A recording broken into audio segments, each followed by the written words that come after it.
Basically, we're going to start moral fagging. Is that about right? Are we? Well, I am a so. moral fag. I keep moral fagging all the time. I'm a moral fag too, but sometimes I can see when it's just not the way to win, and sometimes you can win, haven't you? I'm completely the opposite of crowd. I don't give a shit about morals. You're pragmatic. Very pragmatic. Right, okay. Yeah. So that's an interesting range of opinions we have here. Okay, so you saw Naked Ape's video on Skeptic, but it wasn't really, like you said, it wasn't really on Armored Skeptic. It was really the concept of ego, wasn't it? You know, people getting too big for their boots and not actually pulling their weight. Because I've been watching Greg's videos. I've seen. I don't think he reads enough. I don't think he learns enough. I think we're not really a community. I don't think we're really a community. No, wait. Community is just like people who share common interests. Community. we're not a community. We're just a part of YouTube where people. No, I think we're just a part of YouTube where people talk social and political issues. That's it. Yeah, but that's what. Yeah, but that's what community is. Because we have we talk to each other. We don't all spend time in isolation. Yeah, but we don't have a lot of common with certain people. Yeah, but you don't have to. I mean, there are people like Kevin Logan and that. They're part of the community because we all have a common interest. We've all got a different position on that interest, and we've all, we've got our friends and enemies and whatnot. So, and frenemies. So, that's what the community isn't like. This homogenous thing. I don't know why everyone's acting like it's terrible to use the term community. It's not fucking. Well, what is a community? What is a community? When you define a community, it's a set of people, a kind of a society where everyone plays a role. It's not a society. We're just talking about a group of people who have a shared interest. I looked up the definition so I could say it because I wasn't exactly sure myself. We're not talking about like an organized society for something where you'd have like a code of, a set of ethics and rules, and you might have, specific in-out policy and on what the entry requirements are. This is just literally anyone who has these interests and ends up interacting with each other. It's like the gaming community or the Star Trek community, or it's not that the Star Trek community has like some top-down values you should upon them. Oh no, it's not a top-down thing. I think when it comes, for example, to certain standards, that's something we can agree upon. We, for example, agree we don't go after people privately. We don't try to disrupt their private lives. We don't dox people and so forth. That's probably the set of systems and values and so forth that separates us from other people to a certain degree. Yeah, there is a shared set of common values. That's not doxing, not harassing, all that sort of stuff. That is, that's why the SJWs always accuse people of doxing and harassing them, because they know that we think it's bad. And it's also, I think Naked Ape has, to a certain degree, at least a point when he says we sometimes fail to criticize each other, but to a certain degree, I have to say, we also do very frequently criticize each other. Yeah, I actually think we're quite ruthless at it. One of the things, I didn't feel that he'd entirely represented my conversation with Harmful Opinions accurately. And it's not that there wasn't that, not that you couldn't draw what he said from it, but there was a lot more said in it. But I understand he was just mentioning its time and whatnot. But one of the things I was trying to point out in the stream is just like, and I'm sure I've said this elsewhere as well. It's like, I would rather it, because like that sort of video with Naked Ape, right? And I do this, everyone does this, right? This is what everyone does when they do these fucking videos. Implicit in it, and in the tone of voice people are using, is I win. And that means it's not just an exchange of ideas. That means it's also a personal attack. And if we actually did want to just have an honest dialogue with one another and actually exchange ideas, on a level playing field where we treat each other like peers, which is how we should literally treat every person you interact with, I think, then a live stream, I think, is the best way to do that. And that's what we should be seeing more of, rather than response videos. If people actually wanted what they say they want, that's what I think. Yeah, but the thing with a response video is that it's a lot easier to make, while the stream can take like 2 hours, and people won't have time to watch. You upload a lot of streams. I watch all of your videos, but I don't. I appreciate that it might be more work to arrange, but are we against? Are we against that? I think a lot of the people in this community do a lot of hard work. I don't see why this would be beyond them. No, it's not that I'm worried against that. Just wanted to say Vernaculus is in the chat. I don't have him on Skype. I couldn't send him the invite. I'll send him an invite. Anyone who wants to come on can come on, basically. I'm not And this is the thing, right? I've always tried to fucking maintain this sort of like level-headedness, and I really liked it in Arthur Diekman's book, where he's talking about the eye level worldview, and that's so fucking important, I think, because people like it's constant. Everyone does it to be better than other people. It's like, okay, that's great, and a lot of the time it's true, and whatnot, but it's bad for your own fucking psyche, I think, to start doing that. And I think maybe that's what's happened to Greg. He's just fucking, maybe he's been thinking I'm better than you. I mean, that's what we're criticizing Anna Kasparian for. You shouldn't actually be like, oh well, Well, I'm kind of guilty of that myself. Yeah. I mean, you told me not to bring it up, but in the dispute that I had with Spanier and so forth, one of the point I kept making was, I am better than the fucking social justice community. We are better. I mean, we it is true. categorize. It's true, but you shouldn't. That shouldn't be something. I don't. In the first conversation I ever had with Ahmed Skeptic, and he probably is going to hate that I'm going to mention that, he kind of he called me a new fag, me at Naked Ape, in a very, very condescending way, and I dislike that.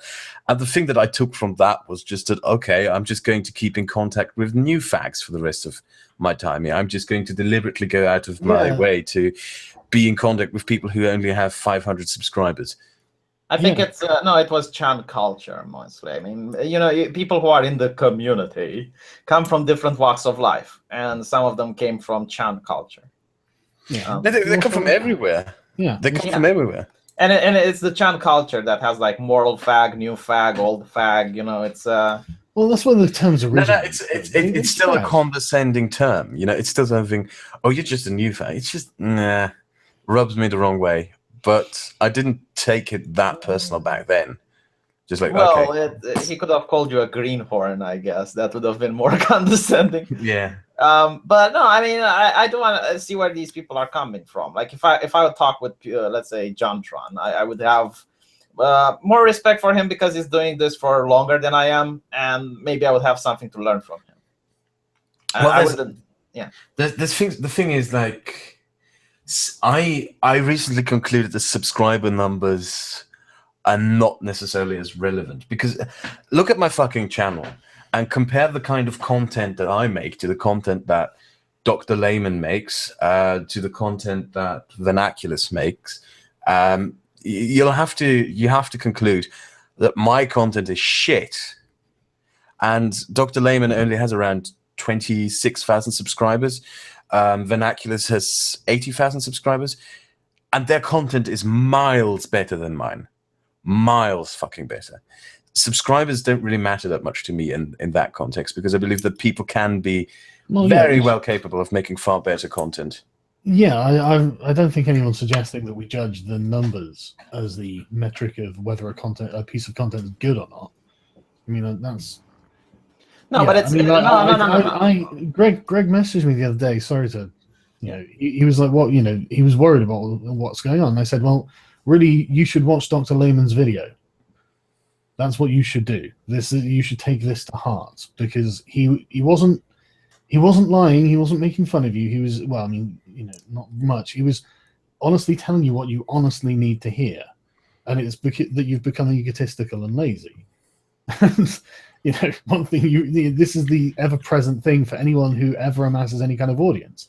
I mean, honestly, right? People don't understand. I genuinely have to spend parts of my thought process not making sure I don't let this shit go to my head. It's not a surprise that every fucking celebrity is a twat. It's and speaking about this, one of the things people think that it's different. If it was them, that they'd be different, and it's not. I swear to you, it wouldn't be.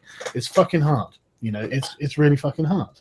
Be honest with that. Be honest with what I'm going to have to ask now, right? And I'm curious with this crowd as well.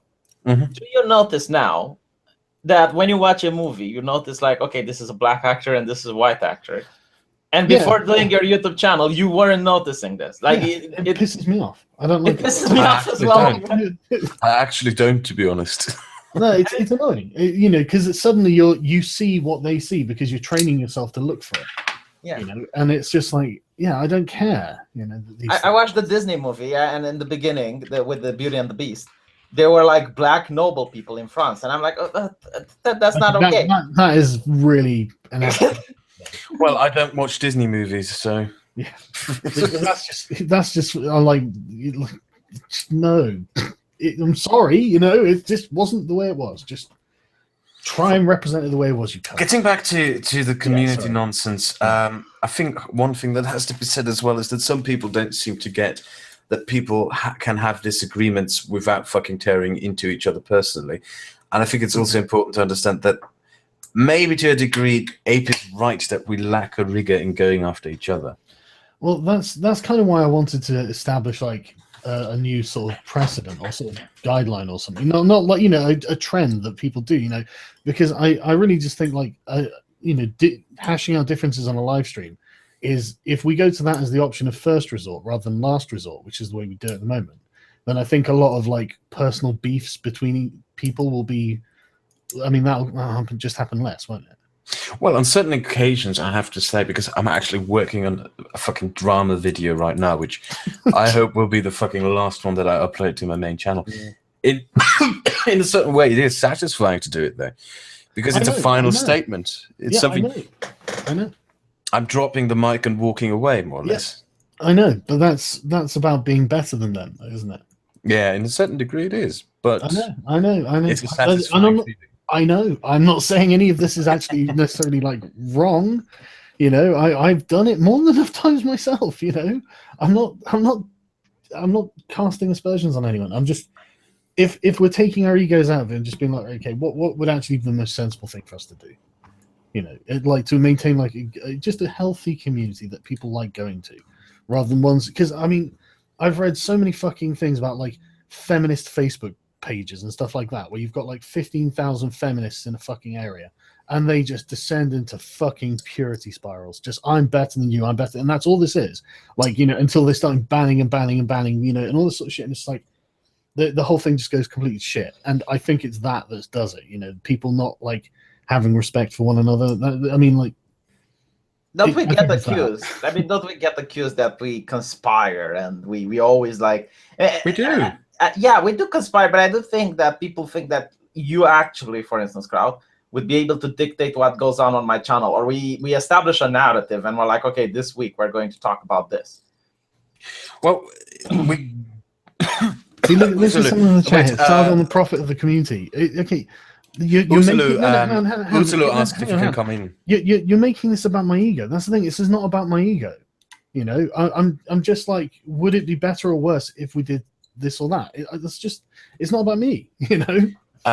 Uzalu asked if he can come in. Yeah. Do you want to send him? I'll send him the invite. Yeah. You know, because it's just like, it's really easy to fall into the sort of wanting to be better than other people. Because it's funny, right? A lot of people go like, why don't you guys disagree more? And when I disagree with Harmful, a lot of people are like, what is with this drama in the community? You need to stop this shit. And I don't think I parted in bad terms with Harmful. Right? I mean, maybe he does. I don't know about him. But I have like a nice chat with him. I said what I had to say. He said what he had to say. And I hope the people who watch the stream are going to make up their own minds on what they saw. I think it was an exchange of ideas that was productive, you know? Yeah, I think so too. You know, someone said get Naked Ape on. Crown, if you can. I already did. He sometimes simply isn't available. Yeah, no, it's fine. I'm happy to have anyone. It's fine. We'll see if he pops in. Uzalu already has the invite. Yeah, we do conspire on occasions. We do. I could talk out of my personal experience. When I went after AIU, that wasn't individuals dropping out of nowhere. That was pretty much a conspiracy going on. Because what the fuck was happening there? I don't fucking conspire with anyone. Well, it was us conspiring, because it was several people who got together, found out. I didn't know that he had dropped people's stocks in the past, and they got together and decided to push videos all at once at the same time. Uzalu might not like it that I'm making this public, but it is. Yeah, well, now you. Uzalu was part of that, Naked Ape was, and so forth. And yeah, we do conspire on occasions. We do on occasions talk behind the back about things that happens. We do have all our Skype groups and Discord servers where we talk to each other and so forth. And I think to a certain extent, it's still something that is going on these days. I don't think I haven't seen something like that in terms of Armored Skeptic, because I think it's just genuinely individuals, speaking up about being annoyed about him, and because of his behavior and so forth. But we do on occasions conspire to take each other down. That's something that we can't deny, because I've seen it happen myself, and I've taken part in it. Okay, well, whoever's taking part in it should probably just do it on their fucking own, like fucking big boys, shouldn't they? Like, well, yeah. It's better. If you've got a problem with someone, why the fuck do you need a bunch of other people, you cowards? Well, I wouldn't see it in that regard, because in the end, we all had to pay personal consequences for our behavior and so forth. Well, I got doxed in around these things, and it's always nice to have people on your side. Yeah, but if it's only against one person, I mean, if it was like against like many media outlets, yeah, I can see there being the need for like YouTubers to cooperate. That makes sense. It's just a fucking alliance because you need to fucking ally against these people. But like, if it's just against one-on-one, why would you need loads of extra people? That I don't like that. I don't see the need for that. As you say. I mean, well, does anyone have a good argument? But by the way, I have an interesting point to raise about my community. Yeah, go on. I did say in the stream with Harmful that I will support Google. And I meant that I'm supporting Google in the sense of them being for freedom of speech. Like, if the companies and the journalists are telling them to ban or to someone or to try to demonetize videos and they're against it, or they're not doing like the full way, I would support that. But do you feel like that's a bad position to have? No. Yeah, I think it's all right. I mean, Google have stood against it, which I can't believe they didn't just capitulate completely. I would have done if I were Google. I haven't watched your live stream with Harmful Opinions yet. Only snippets of it, so I still have to catch up on it. So I mean, people are saying that I cocked for Google, but the thing is, like, if Google does something else that's bad, I wouldn't stand up for Google. Why wouldn't you support Google? They're not who. Why would anyone think Google was our enemy? Well, I think it's like own the platform. I wouldn't say it's our enemy. I would say we use their platform, but it's not an enemy or a friend. It's just sure. It might be neutral, but I think that, honestly, I think they're probably in our favor. I mean, we make them money. We make them a lot of money, don't we? So why would they be against us? I think they're just afraid, and I think they're just doing what they think they need to do to protect their platform. And in that spirit, then we should probably do what we can do to protect this platform as well, because we all use it. And I'm not just talking about YouTubers. I'm talking about the audience. I mean, like, we would have nothing. None of this would exist if it wasn't for like everyone doing it. And that's why we all fucking take the time to read the comments and stuff and interact with people and talk to people, because it's not like, the important thing is we're not talking down to people. I know that my audience has important things to say, and fuck me, man. If I didn't pay attention to people, I would have fucked up so many times. If I didn't have, I would say something, and then literally someone from like, and I would just say something in passing about another country because you'd see the headlines in the news, but I hadn't investigated it. And I'd get someone in the comments saying, "Hey man, that whole thing, be careful with it because this and this and that and that." And then if I go, and, later on go to look into it, this guy's fucking helped me out. This happens to me all the time? Or sending me sources and look, have you seen this? Like the idea that we're not better than our audiences, and that's something that I think a few YouTubers need to remember. Yeah, someone actually got upset in the chat saying that I judged Harmful Opinions audience, but I don't think they understood that you judge everyone. Yeah. I mean, I judge them like humans. I expect them to judge me. Everyone gets judged. I mean, even I judge you. When you make a character assumption about someone, you judge them. Oh, our audiences, they fucking judge us. Yeah, exactly. It's a good thing. Every single time I read the comment sections. I'm probably one of the few YouTubers that actually does it. If people didn't make judgments within this community, wait. What good would we be? Community. If people would make judgments like these, we would fall apart. I kind of treat my audience as better than me in a way. I have a difficult time making videos that don't fuck up. The ass kissing. No. But seriously, who doesn't get like all of these minor corrections or in the comments, and it's good, because it's right. I can be more specific next time. But it's like Chris, they are on the ball, man. You can't fucking underestimate like tens of thousands of people who are looking for an intelligent conversation. Jesus fucking Christ, This is something interesting that you brought up, right? If I make a video that's factually inaccurate, immediately I would get people like pointing it out. Yeah. And the thing is, like, I either take it down or make modifications if I can. But if you look at the mainstream media, you can have. There was a journalist, Carl, with you, right? And you were talking with DM with him, and you pointed out that, look, you lied about me. This is like with the whole Black Lives Matter thing, and he refused to change. He refused to change his article to update. And people ask, like, why is our community better? Because we don't do that. We actually change if people point out. And it's only better through the method of action that we operate under. So it's the things we do make us what we are. And this is why it's important to fucking correct yourself. This is why it's important to check your ego if people start making takedown videos and stuff like this. So post your sources. I'm shocked when I read things like the Huffington Post or the Guardian, and they don't source things. I'm guilty of that, however, myself. For a very long time, I just didn't bother posting the sources. I only recently started doing that with the last 2-3 videos, and I should have started doing that from the start. But still, you showed them on the screen, don't you? Yeah, I did. But still, it was a stupid thing to do. Yeah, but someone who, like myself, wants to research into your videos, I can actually go into Google. I mean, it's harder for me. The thing is, I started posting my sources because my audience got really annoyed by it and called me out for it and said, yeah, post your fucking sources, you asshole. So I did. This is Sargon's fault. I remember him during Gamergate. He made a video, and it's like, I know this is an interesting article, and I want to look it up, but I can't. Post your fucking sources. It's like, Jesus Christ is like one of my teachers at university going like... Yeah, but everyone needs to have your sources. They need to be able to check. I think you actually started this, to be honest. Like, before you, people didn't complain about sources. Like, people who watched Thunderfoot or other people back then, you know, making also videos calling people out, they wouldn't post their sources. I think you're one of the first that actually posted sources, and you caused the trend. Well, I wanted to show people that I fucking didn't have anything to hide with what I was saying. I think Thunderfoot is an interesting thing to bring up because Thunderfoot is another example of someone who had a disagreement with someone else, with you and with Computing Forever. You had a disagreement with Computing Forever, and it just shows this is the main fundamental difference between us and the print media. We call each other out. You'll never see the fucking Huffington Post write a article about how someone else who wrote an article in some other outlet is wrong. You'll never see that happen, ever. Yeah. No, they would. They would like when Breitbart does something, they would, you know. Yeah, but they're not on the same team. They just dismiss Breitbart as some kind of Nazi rag. They don't actually take on what it right. The process by which they have to get into that professional position requires some sort of tribal thinking, requires collectivist thinking. But what we do, our strength, among obviously some weaknesses too, is that we are individualistic from the beginning, so we don't have those problems. At least that's the ideal.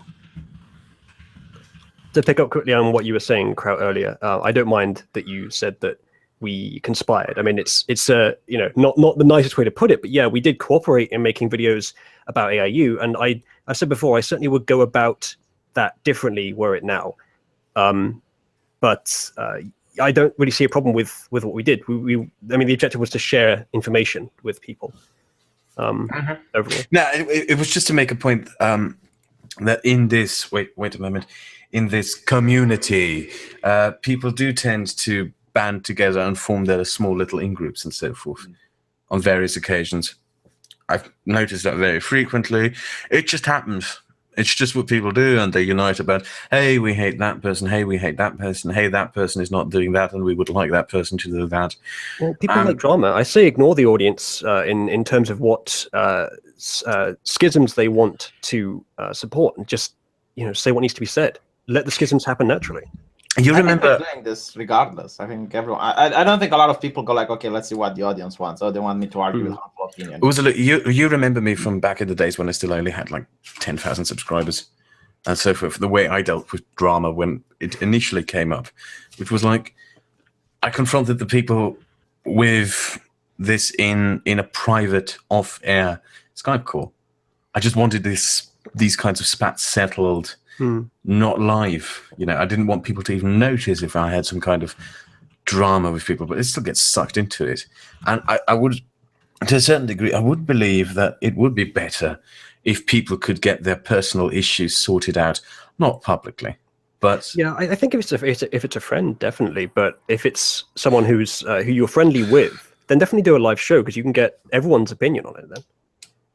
Yeah, I agree with you. I think it's a lot better to just get the things out in public. It's about the ideas, isn't it? Yeah, it's the battle of the. I mean, my problem with Harmful wasn't that he believes what he believes. I mean, it was the problem that he was saying these things, and I disagreed with them, and it was a battle of ideas.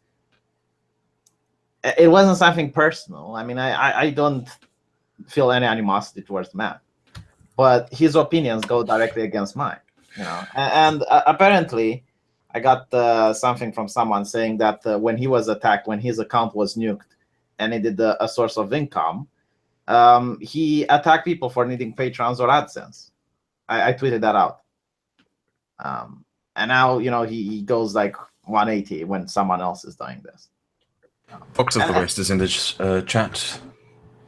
I don't have him as a contact. Fox of the West, or whatever his name is.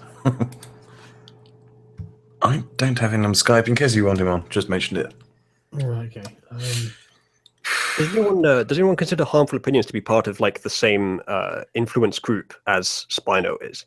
Because I think he asked to be made separate from it. That's why I disassociated, but that's fine. But videos about it, so it's like I think Spino's group considers him as like an ally, and I don't think he wants to be, and I don't think he actually is. I think Harmful Opinions wants to do his own thing, and I frankly actually have a lot of respect for that. Well, yeah, I think Harmful Opinion wants to destroy YouTube and wants to see Google burn. So at this point, did he say that in the debate? He did say it in the debate. He wants to destroy YouTube.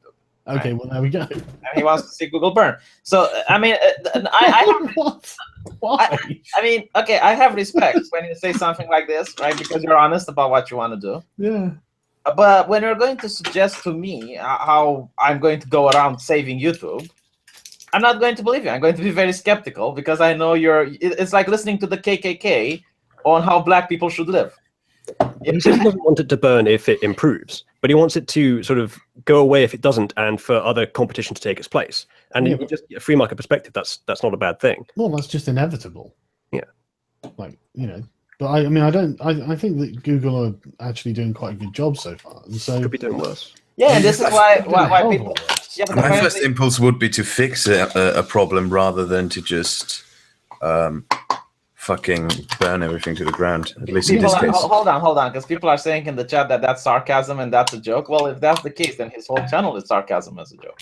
Yeah, exactly. Then we don't have to take him seriously. I mean, then I don't know. I mean, he is saying that people emailed him his passwords. Is that sarcasm and a joke? I don't care what. You know, I don't want to hear victimhood. I'm sorry that you were a victim. You know, it's not. It doesn't change the facts. And so, you know. No, but anyway, let's not make it about Harmful because he's not here. I don't want to make it about him. But the thing is, like people keep saying that we're cocking for Google. Yeah. But no, that doesn't make sense. I know it doesn't make sense, but apparently it's politically incorrect all of a sudden in a capitalistic society to say that you like what the company is doing. And in the case everyone who likes using YouTube wants Google to continue to exist. Because Google is the only thing keeping YouTube alive. Layman is in the chat. I'm going to send him the invite if you like it or not. Yeah, of course. And this is the thing, you know. I mean, if Google is on the side of freedom of speech, I'm going to be on the side of Google. And I said this on the stream as well. If Cenk Uygur from the Young Turks comes on tomorrow, if Anita Sarkeesian comes on tomorrow and she says that I'm on the side of freedom of speech, and she gives like good arguments, and I see her actions actually being on the side of freedom of speech. Like I see, let's say, Harmful Opinions channel being demonetized, and Anita Sarkeesian comes along and says, "No, this is wrong." God, that'd be fucking incredible to see, wouldn't it? Yeah, I know. Yeah, but if you see something like this, why wouldn't I be okay with it? You know, why would I say I disagree with this bitch on every single level, but on this particular issue, I think she's right. I think people should understand that you need to dissociate ideas from people. Like, just because someone is immoral with other issues doesn't mean he can't make issues that not even necessarily immoral, but just you disagree on the political issue. You can disagree with someone on everything, but if they make a good point, it's a good point. I have nothing more to add to that. No, that's how I think of it. It's like, but yeah, easily. What else is on your mind? Oh, sorry, Crowd. Did you want to? No. I just wanted to ask the same question, pretty much. Yeah, because I don't speak to you very often. So. Yeah. Well, I've been ill recently, so I haven't been making videos. You're crackling a bit for me. Is it crackling to anyone else? My mic is a piece of shit, or it's the audio port or something. I'm going to switch over to my other mic, see if that helps. Back in just a second. Okay, cool. What do you think would help us out here? Is that better? Try. Yeah. Is that better? Can you hear me now? Yeah, it's a lot better. It's my other mic, but it's less unreliable. So, I've been ill recently, so I haven't been making videos, but I plan to make a video soon about what I refer to as skeptic justice warriors, which is not a name that I coined, but it's basically what you've been talking about, Sargon. It's Spino and his people who have the same sort of opinions. And Fox from the West has just joined. He was on the live stream with me where I sort of introduced my ideas about this. And I think I don't claim to know, but I think I have a hypothesis of why they act the way they do. And I've seen some patterns in their behavior, and I wanted to sort of just put them out, define them, see what people think of my hypothesis, basically. Okay, go ahead. Well, Sargon, you know as well as I do, probably better about the misrepresentation that they do. They just seem incapable of representing your argument accurately. It's on purpose. I mean, it can't be that accidentally wrong. I mean, just the law of averages or something. I would tend to agree with you, except that I think it might be tied to, and I don't know if I can word it perfectly, but I think it's their sort of their prioritization of moral sensibilities above sort of ethical or pragmatic considerations, where they can. I have the same thing. I think you do a bit, Kraut. You're slightly more in that direction, but you certainly don't take it as far as for example, Spino does. That's sort of where I have a problem, because he takes it far enough that it impedes his judgment, in my opinion. And once you can justify morally an opposition to someone, misrepresenting their opinion for the sake of your side of the argument becomes excusable. And I think that's ultimately what it comes down to. I think the whole thing about them being... They are doing it deliberately, in your opinion, then? It's hard to say, because, again, it gets down to, ultimately what is deliberate in terms of neurology. But I think, to some extent, it's something that they could avoid. They're just sort of negligent in their self-discipline in preventing it. I honestly think that they're wrong. I honestly think that they just simply have an idea in their head which is wrong. It's as simple as that.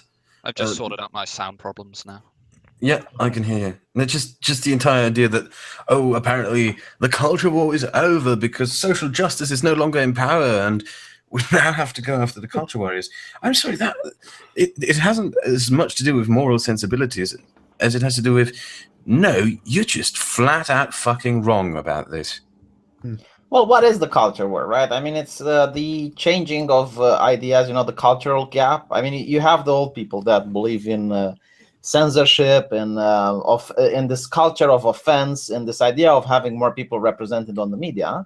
And then there are people like us that don't think that this is the case. It's not just that, to bring back to the moral thing that Ursula mentioned, one of the things when we went after AIU was the thing with Vadim, with Creationist Cat. The way that he was treated by AIU's idiots. And it has to be said, he was mistreated by AIU's followers. They fucking doxed him. They made web pages dedicated to mocking him. They dragged him through the mud. They false flagged his fucking channel. Yeah, they treated him like a piece of shit. They treated others like a piece of like shit. Like horribly bullied and mistreated them. And it has to be said as it is. On the same front, however, we have to say that social justice has been treating us the same way. They try to brand us as Nazis, as racists, and so forth. Constantly. Yeah, it's when you lose consideration for sort of maybe it's sort of the eye level view that Sargon was talking about. The thing I wanted to point out is where you have sympathy for the humans on the other side, and it becomes about the side itself. I mean, I hate to just say it's tribalism because that's kind of a cop out, but I think ultimately a lot of things are different varieties of tribalism, and that's what motivates all of this shit. I think Spino is actually very tribalistic. Now, the thing I wanted to come to with the moral thing is, my moral principles is one of the reasons why I don't associate with people who dox. Yeah. I don't associate with people who try to brand someone as a fucking racist over and over and over again, even though it is wrong. And then I thought that was the standard by which Spino and Vadim and so forth interacted with me. But then I find them interacting with people who do that very thing that has been done to them, who did the very things that were done to them. And I just keep thinking to myself, no, you have no moral principles. Your moral principles are just wishy-washy, whatever. They're just an excuse that you dream up whenever it is convenient. In fact, you have completely other motivations. I don't generally like that argument. It's made against me when if I don't choose to apply a principle, that means I don't have that principle. Yeah, like when someone accuses me of like not criticizing Trump when he does something against freedom of speech because I don't think freedom of speech is a good thing. No, I have other reasons. Yeah, like, but I think, no. That's you're not doing something. But that's something completely different. If I actually disagree that it's against freedom of speech, but I still like freedom of speech. But that's you choosing not to do it.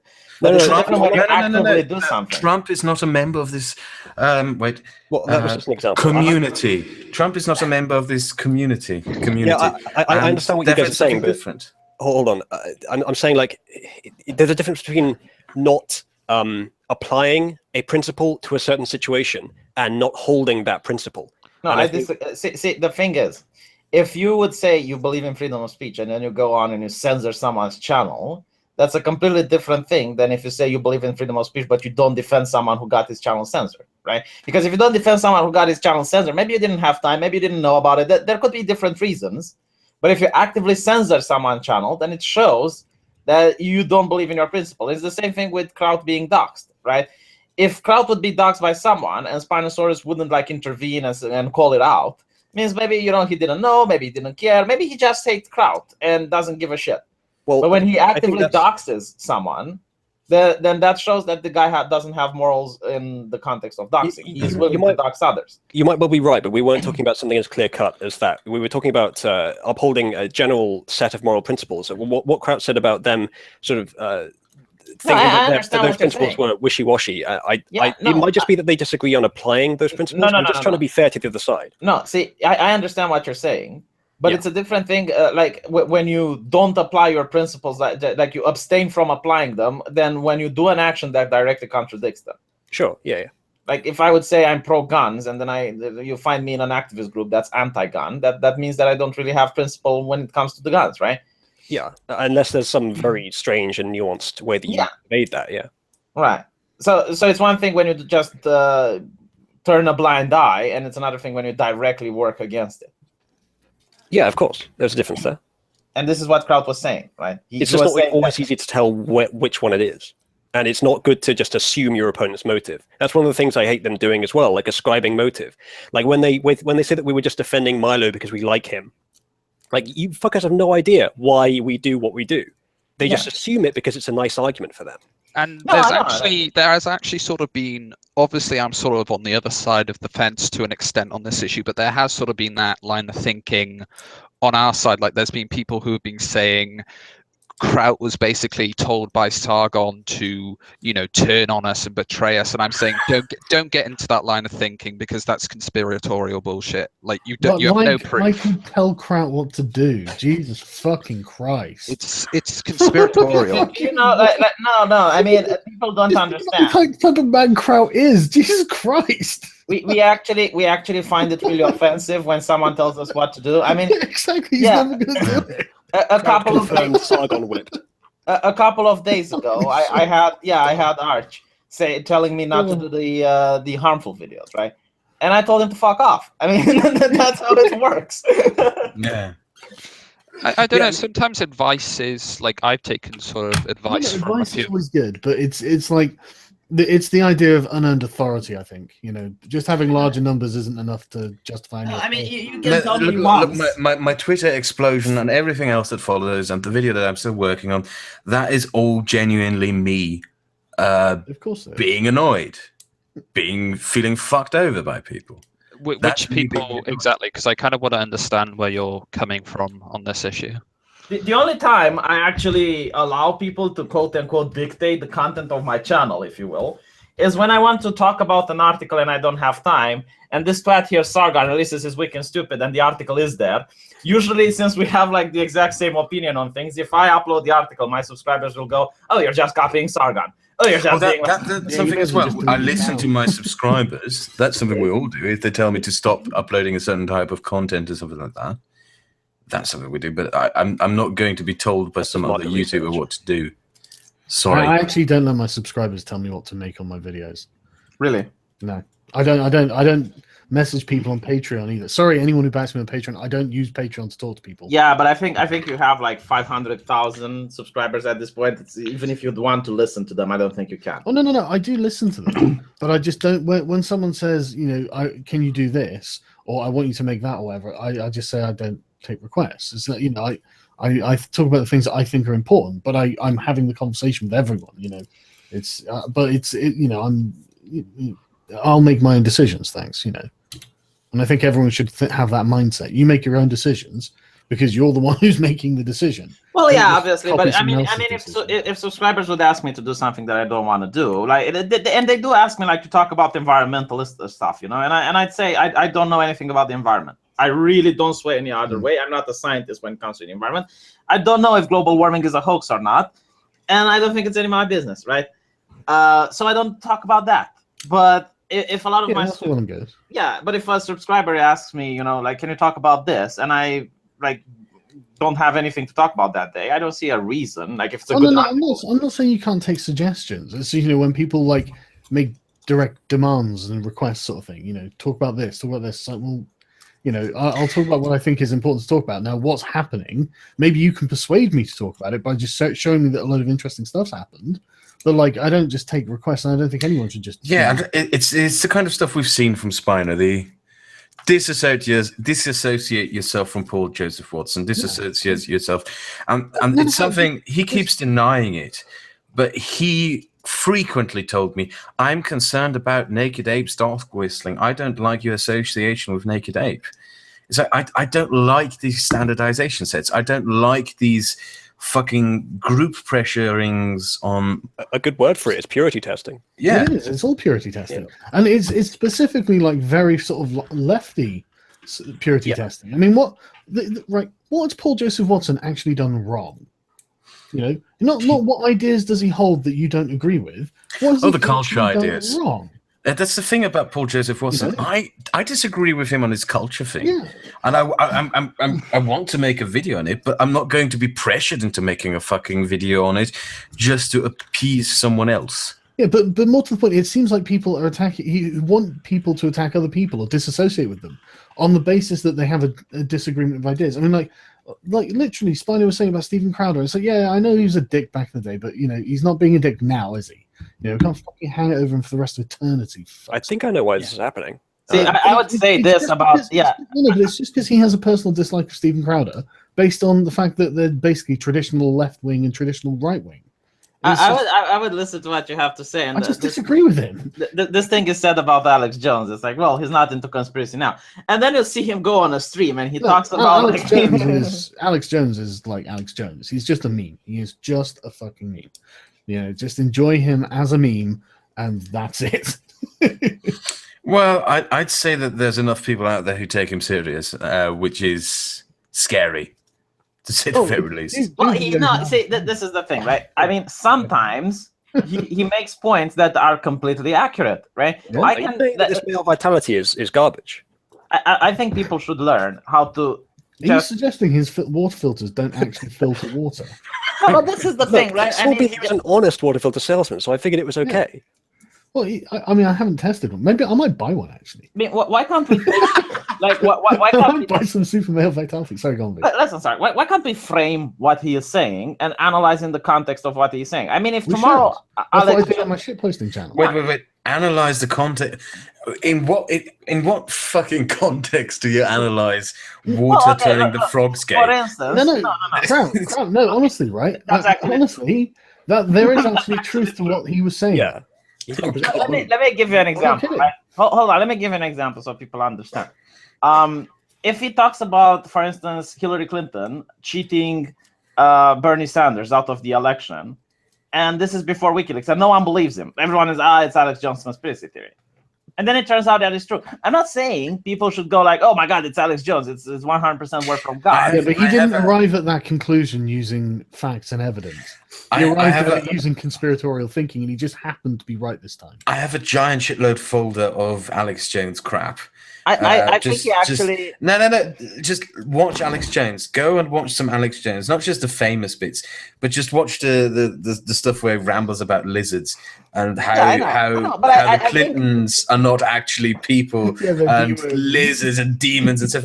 And you can't just dismiss that by saying, "Yeah, I know. Yeah, I know." No, it's no. I do know that people have a brain, crowd. I do think people can judge for themselves, and some people don't. That's true. Yeah, maybe we need to help those people start thinking. I mean, this is one of the problems. I'm all in favor of people doing like Alex Jones debunked videos. Yeah, you know, I'm not gonna lie. I just think that Alex Jones is too skeptical for you guys. No, this isn't the thing about Alex Jones, right? It's part of the culture that I really hate. It's like if someone says something like Milo used to say, right, then they completely shatter his entire platform because he said something at one point which bothered people. And it's the same that they tried to do with Donald Trump. It's like because at one point he said grab women by the pussy, they tried to shatter his entire platform. I think the solution is for people to start thinking for themselves and start to analyze everything based on the current situation and the arguments provided. I don't think that if Alex Jones comes tomorrow with a well-sourced video where he shows like these are the graphs, these are the statistics, this is what I think based on this evidence, we should automatically go like, oh, well, it's Alex Jones. You know? I tell you what, if he did that, we wouldn't go, oh, it's Alex Jones. Yeah, but he won't. Yeah, I know. I know. And if he doesn't, then you can judge it. But I'm saying that if tomorrow he will do that, but if tomorrow he will do that, there will be people who will completely ignore him. They will, but they will then be wrong. You know. Like I am not going to ignore Alex Jones for the future. I'm probably going to make videos about him because I think it's just the fact that this guy is in the fucking White House as an advisor to the president. I don't think Alex Jones isn't an advisor to the president. What is he? He's some function or something. No. I think are you talking about Steve Bannon? Steve Bannon. No. Alex Jones just runs InfoWars. He's just got the Alex Jones show. Or something. I think Alex Jones has claimed to have talked to Trump quite a few times. Yeah, but Alex Jones says a lot of things that aren't. Of course. So yeah, you know, I mean, maybe, but like as far as anyone actually can prove, as far as I'm aware, he's just the host of an internet show like the It is amazing how many followers he has, though. To me, it's because he's so entertaining. Like he is hilarious, and I would be like when you're doing a response video to Alex. I've done one. You know, you have to do it satirically and pretend like you're buying into the whole thing being a globalist conspiracy. Because like he has this study on the frogs, and it's actually true. There are chemicals being dumped in certain areas of the United States that are pesticides. And that are actually, when they come into contact with these frogs, it's actually worse than he says, right? Yeah. The 90% of them start like developing female behaviors, and 10% of them just transition into women, females. And it's just like fucking hell. They're telling the frogs trans. It's like it's worse than fucking before. So, like, I love Alex Jones's talking. But it's not the globalist conspiracy. It's just here's what happens, right? The problem when he says shit like this is that people who watch it are going to think, oh, the water turns frogs gay. If I drink the water, it's going to turn me gay. Right? Yeah. That's the implication. Exactly. And the problem is that he doesn't go on and explain to his followers that, look, just because something affects an animal doesn't mean that it affects humans the same way. Chocolate, for instance. It only affects one specific kind of frog that way. Well, frogs aren't affected by this. Yeah, but I mean, chocolate, right? If dogs eat it, it's poison. Humans eat it just fine. An aspirin is medicine for human. If you give it to a dog, it will poop blood. So that's the thing with like chemicals turning the frogs gay. It's not a conspiracy against the American people. It's an environmental issue. The kind of people who believe almost everything Alex Jones says, the kind of people who are going to believe whatever is there anyway. They're going to find something. Going to tell them some stupid shit. Yeah. So they're the flat earthing kind, I guess. Just be glad it's not like some militant activist group telling them the shit they want to hear. I tell you what, Naked Ape in the video he did. He was saying that the flat Earth stuff is low hanging fruit, and I just want to say I think it is actually necessary to do flat Earth debunking videos. Yeah, they have their own conference. By the way, as you said, that Naked Ape just came online. Oh yeah, get him on, man, get him on. Yep, I just told him. Yeah, that I thought that criticism was actually a little bit unfair in Skeptic's defense because man, these people are fucking cancer. I'm really sorry for being a fucking scrub, but could you enlighten me as to what's going on here? You know, I love Alex Jones. Know about the flat Earth. What? Don't you know about the flat Earth? Mate, all I'm saying is that it's like pleb tier thinking. I'm thinking about a Taurus hollow Earth. Okay? Fuck off. Look, it's shaped like a velociraptor, okay? It's obvious. Dude, now we're talking, my man. Keep expanding brain meme. It's called a community drama. What's going Well, on? it's community drama, obviously, you drama whore. Community drama about the size of and shape of the Earth. All right, my internet's back now. My internet just died. Pardon. This Anyway, fucking stream is live. Yeah. This stream is shit. You Yes, should all I be know. ashamed of yourselves. We are. It just got a lot worse, baby. But yeah, I've sort of got some questions for Kraut and Sargon mainly, as they're sort of the two people that are most involved with this. And anyone else, sort of feel free to, Yeah, go ahead, man. you know, get in. Is what do you exactly see? You know, this movement that's sort of rising up, this sort of schism in the skeptic community. What do you sort of see it as personally, both of you? Well, so do you mean? I want to interrupt and change the topic to bitching about Spino for like 2 minutes. That motherfucker been going behind my back talking to people about how my racist dog whistles are super bad and how people should stop who should disassociate with themselves with me. Now, I'm going to say, I don't think it's such a bad thing to think that I'm racist, right? Like, I say some racist stuff. It's usually jokes. It's humor. I don't actually mean it.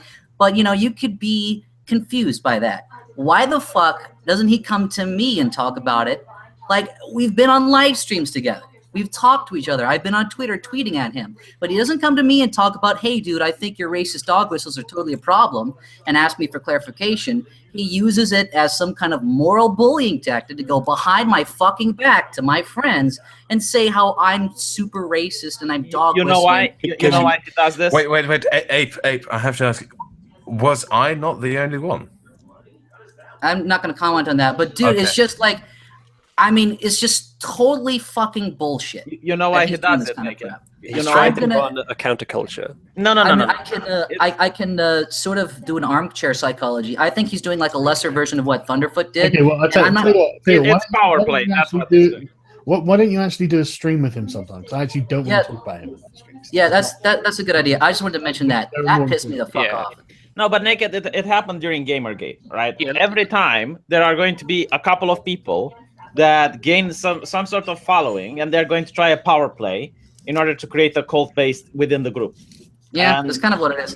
Yeah. You know, I think instead of just discussing sort of Spino and just bitching and moaning, like we should probably just discuss the whole group as a whole. So you've probably got. So what do you guys sort of see this sort of second schism group as? Look. The thing is, when you decide that some of the social justice warriors are worth talking with and so forth, every one of us had this idea on their own. Like, I had this guy, his name is Bronx Blogger.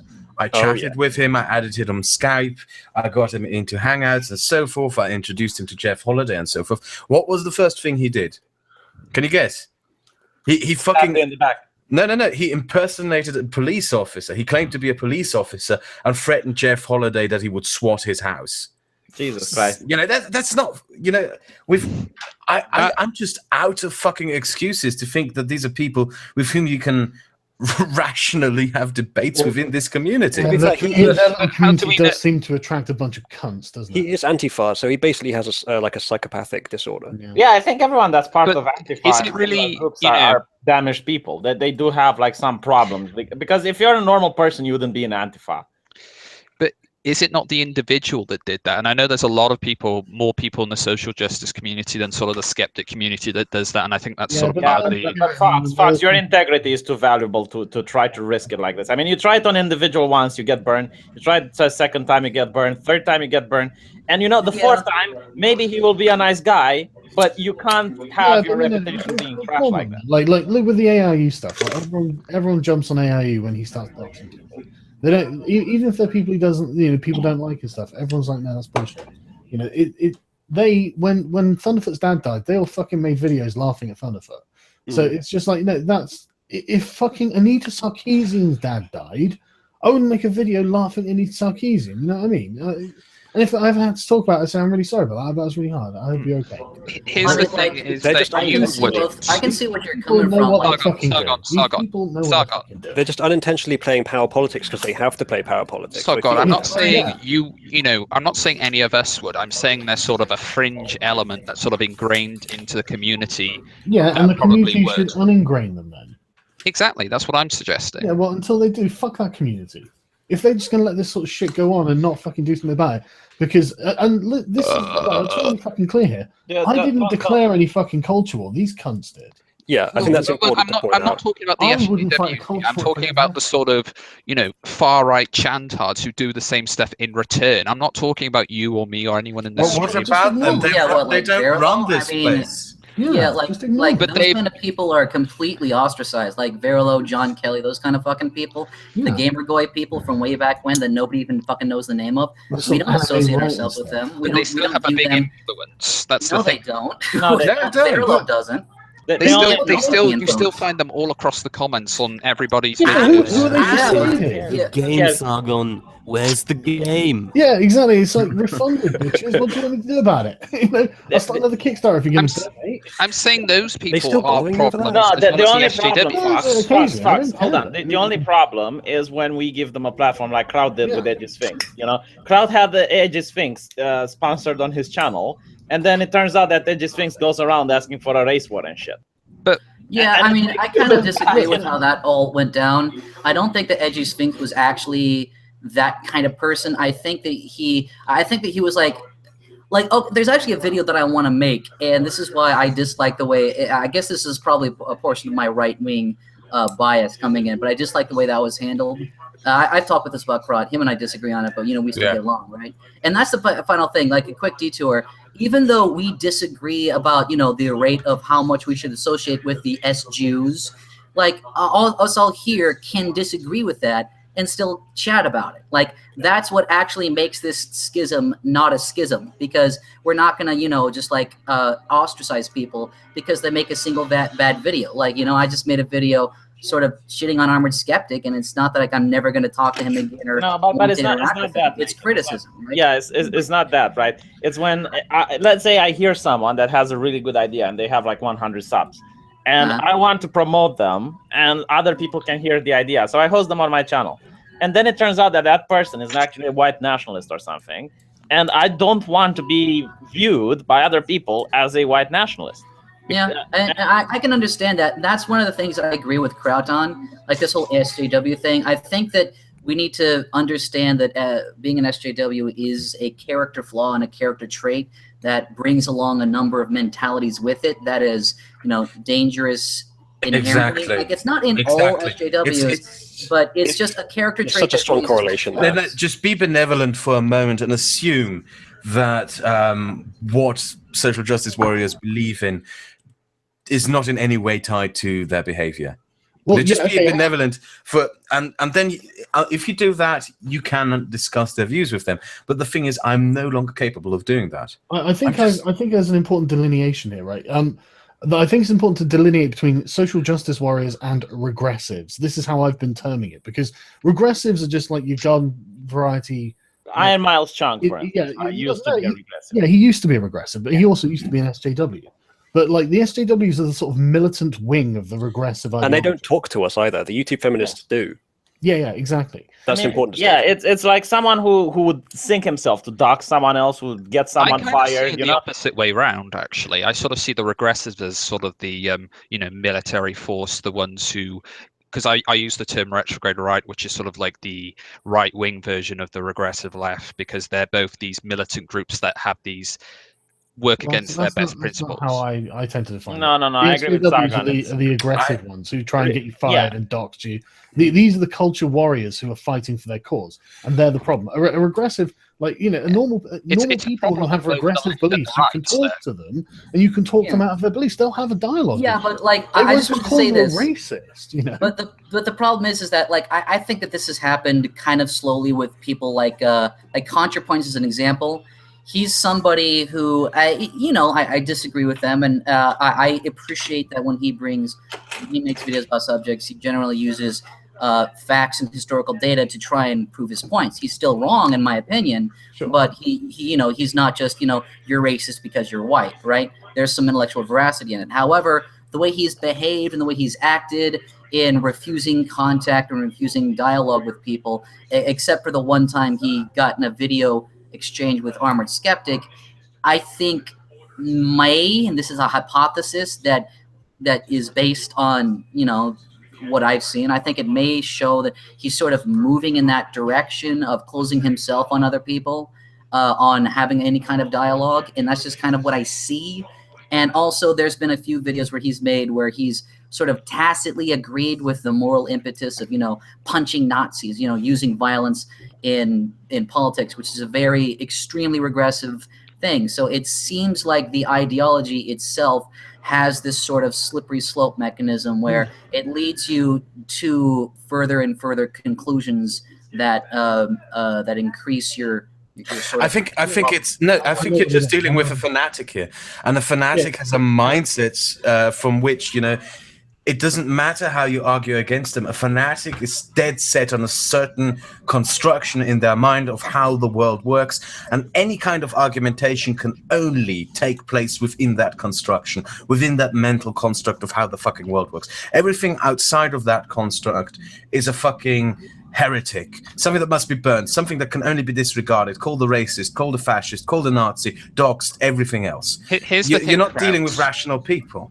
Here's the thing: this kind of thing happens regardless of ideology. In some ideologies, obviously, it does. That point is fucking irrelevant right now. It's irrelevant in this context because we're getting it from them. I mean, I agree with you. You can get the same shit from any other fucking ideological position, but we're getting it from them. I yesterday had a live stream with Dave Setherwood, someone from the alt-right, who is very, very keen on going on live streams to go and discuss his views. And he's alt-right. You know, the alt-right so far, with my engagement with them, have been very open about their willingness to debate their views, unlike the social justice warriors. Yeah, that's sort of part of the alt-right. Hold on a bit, because I've been misrepresented in the chat, and I want to clear it up. I said that I wouldn't post a white nationalist or outright person's video on my channel. This doesn't mean I wouldn't debate them or try to no-platform them. Yeah, and that's the thing, is that I agree with that position entirely. Like I think that there is some responsibility that YouTubers have. Like, I disagree with the idea that we're journalists, so therefore we have to abide by journalistic credibility, because I don't do journalism. I'm like basically an internet comedian who uses facts in his comedy. Like, that's basically what I do. Like, a commentator, yeah. Right, basically. So I don't think that, I'm not trying to report the truth as an objective source. I'm not objective. I'm not trying to be objective. I don't think I have the capabilities to be objective. However, when I do say something and meet it as an interpretation of truth, I should be accurate to the best of my ability of that truth. And I feel that that's the impetus that we have, the moral impetus that we have towards our viewers, to represent the truth for them when it comes to characters of people we interact with. So if I was, you know, palling around with, I don't know, like some white nationalist, like David Duke or whatever meanie person of the right you can imagine, I would, you know, say they have opinions I disagree with, and you should individually suspect them. I'm not trying to lend them credibility, because the fact is that by being associated with them, I would be lending them credibility. And I think that that's an issue in the way we're representing truth to our audience, and we should represent truth to the best of our ability. So when you're like, you know, palling around with SJWs, I think that there should be an impetus on you to research like who they are, make sure that they aren't doing legitimate moral things. And it's okay to pal around with people, just, you know, don't misrepresent people and don't lend credibility. More importantly, don't argue that now we have a fucking war against the culture warriors. And that now, you know, the culture warriors are the evil people, and we need social justice allies in a new fight. Yeah. Fuck off with that. I've not been getting involved with that whole culture war hashtag, because honestly, I kind of see myself as fighting my own culture war. Like, I think there's a lot of culture wars going on at the same time. Like, everyone has their own, and at the moment it's for free speech, isn't it? Yeah, and I'm on your side for that. Obviously. Yeah, exactly. Anyone, like we were saying earlier, and I know you always agree, but it's like we do actually agree on this. You know, we don't agree on a lot of other things. You know, I always tease him about his gypsy morality, but like, yeah, we actually on the subject of it, you know, you have to work with whoever you have, and it doesn't matter if you disagree on other things. If they, you know, if you want to see free speech protected, then you have to work with people you don't like. I think we sort of. I think we sort of. Like think about it, you know, seeing someone like the David Pacman working with Louder with Crowder and working with like Cenk Uygur, all of three of them, you know, banding together and fighting for the same issue, people are going to be baffled. They're going to be, holy shit, this must be a really important issue. That was really pointed out by, like, and I hate to cite these guys as a source, Scarce and Keemstar did a fucking video, and apparently they hate each other, and they say this at the very beginning of the video, and then they go on to do the rest of this video because they say, look, it's in both of our interest. You know, sometimes... No, and that's the thing, is that I think that that's an incredibly valuable thing, and I think that's what makes, you know, our community, our general association of people, I think that's what's the glue that binds us. I think it's also what the major draw is that we believe in this open marketplace of ideas and this veracity of opinions. Here's the thing, and I can understand the part of Kraut's argument. That's all, you know, where it's like, if for this, then you are associating with people who are like for genocide or for censorship or for culling white males, right? And you don't accurately represent that's not necessarily the thing. It's that slimy, disgusting sense of moral superiority which annoys me. For example, when Millennial Woes got doxxed by some Scottish paper, I tweeted out his PayPal. I said, go donate to Millennial Woes. He will need this money right now because he basically is fucked and he has to set up a new existence. It is the right thing to do to help this guy out. And ever since I did that, I've got hounded by these people, by the social justice community. Oh, you supported a Nazi. You supported a Nazi. You must be a Nazi. And on the same thing, like my first Twitter account, when it got banned because I told the social justice warrior to go hang himself on a statement or something like that. And when I made a second account, I come back and find that these people constantly tell people who they disagree with to go kill themselves. Now, people have moral standards, and I have a respect for moral standards. If you have your moral standards, I have my moral standards, stand by them, argue for them, and so forth. But don't pretend that you have some kind of moral superiority when you do the very things that you supposedly condemn. Yeah, I don't think the current culture believes in people that can apply moral standards across the board. They are shocked by it, right? So they don't understand that if I defend freedom of speech and I see a person that I disagree with constantly, like Black Pigeon Speak, have his video taken down by a false DMCA, when I make a video to support his channel getting back up, I'm not supporting his content, but I'm supporting the principle that he has a right to speak. He has a right to be on the platform. And I would do the same for Millennial Woes. But I would do the same for anyone. There's enough people out there who dislike us that you're going to get half of them criticizing you when you do one thing and half criticizing you when you do the other. Like there's two different angles you can take there, and both are open to criticism if someone's determined enough. So I think that may just be a numbers thing, but at the same time, if it's the same people doing it, then I mean there are definitely hypocrites among the YouTube feminists. I just want to ask all of you a question. What do you exactly want from a skeptic community? And I'll go first. Like, in fairness, I just want there to be, you know, intelligent discourse between people with different opinions. I think it just should be totally naturally formed. Yeah, I don't expect anything. I honestly, like, if I just see people that I like associating with, like if I would like Star Trek and there's a Star Trek community, I will go there. I wouldn't expect anything from it. If I don't like it, I can leave. I'm going to go further than that. I don't want there to be a skeptic community, partially because I don't like the word skeptic. It's just, holy shit, how did you fucking do that? Did you just echo at us? I've never had a, you know, I've always sort of had an issue with the term skeptic because I've always sort of seen it as kind of negative and kind of comes across as a bit pretentious and bitchy. Yeah, my problem is that it's self-congratulatory. The idea of being a skeptic should be an aspiration. You should never say that you are being skeptical. You should say you are trying to be skeptical. Well, I use skepticism to disagree with you. Sure. But, I'm going to go ahead and say a couple things and head on out if that's okay. If it's okay for me to take the stage, Sargon of Akkad, great live streamer of the internet. I want to say thanks for having me on. I appreciate showing it up and just saying bullshit. The second is, Dr. Lehman, you should talk more, you stupid faggot. The third one is, this appearance has been sponsored in part by Harmful Opinions. Go donate to his Patreon. One more thing for you. naked ape. He's gone. I don't actually dislike harmful opinions. I know the rest of you I don't have dislike mixed feelings. I like him. I mean, there seems to be a lot of opposition. I find his contributions very valuable, even though I don't agree with all of them. But sort of going back to what I was saying about the whole skeptic question, do you not see it as a possibility that people who are on the left but not really sort of following the skeptic community, don't you think we should sort of welcome those people in? I welcome everyone.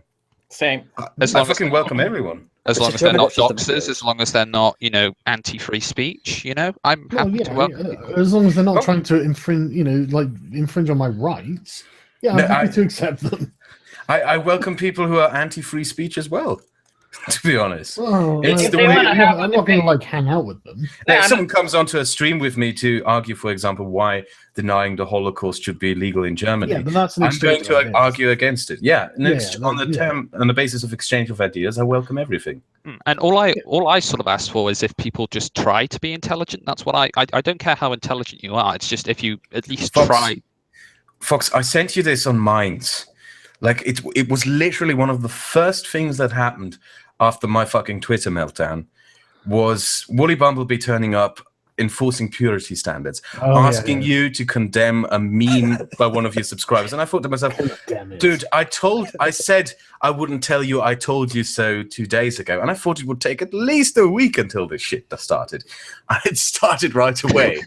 I was literally half asleep when I responded to that comment on my YouTube. And even then, I don't fucking care. I'm not going to judge people by their fucking avatar on YouTube.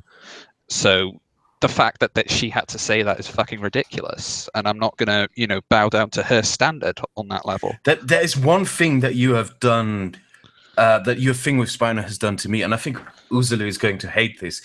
I have been spending a lot of time questioning my actions during the past few months in terms of the drama I got engaged with. I'm starting to question me going after AIU. I started questioning me going after Edgy Sphinx.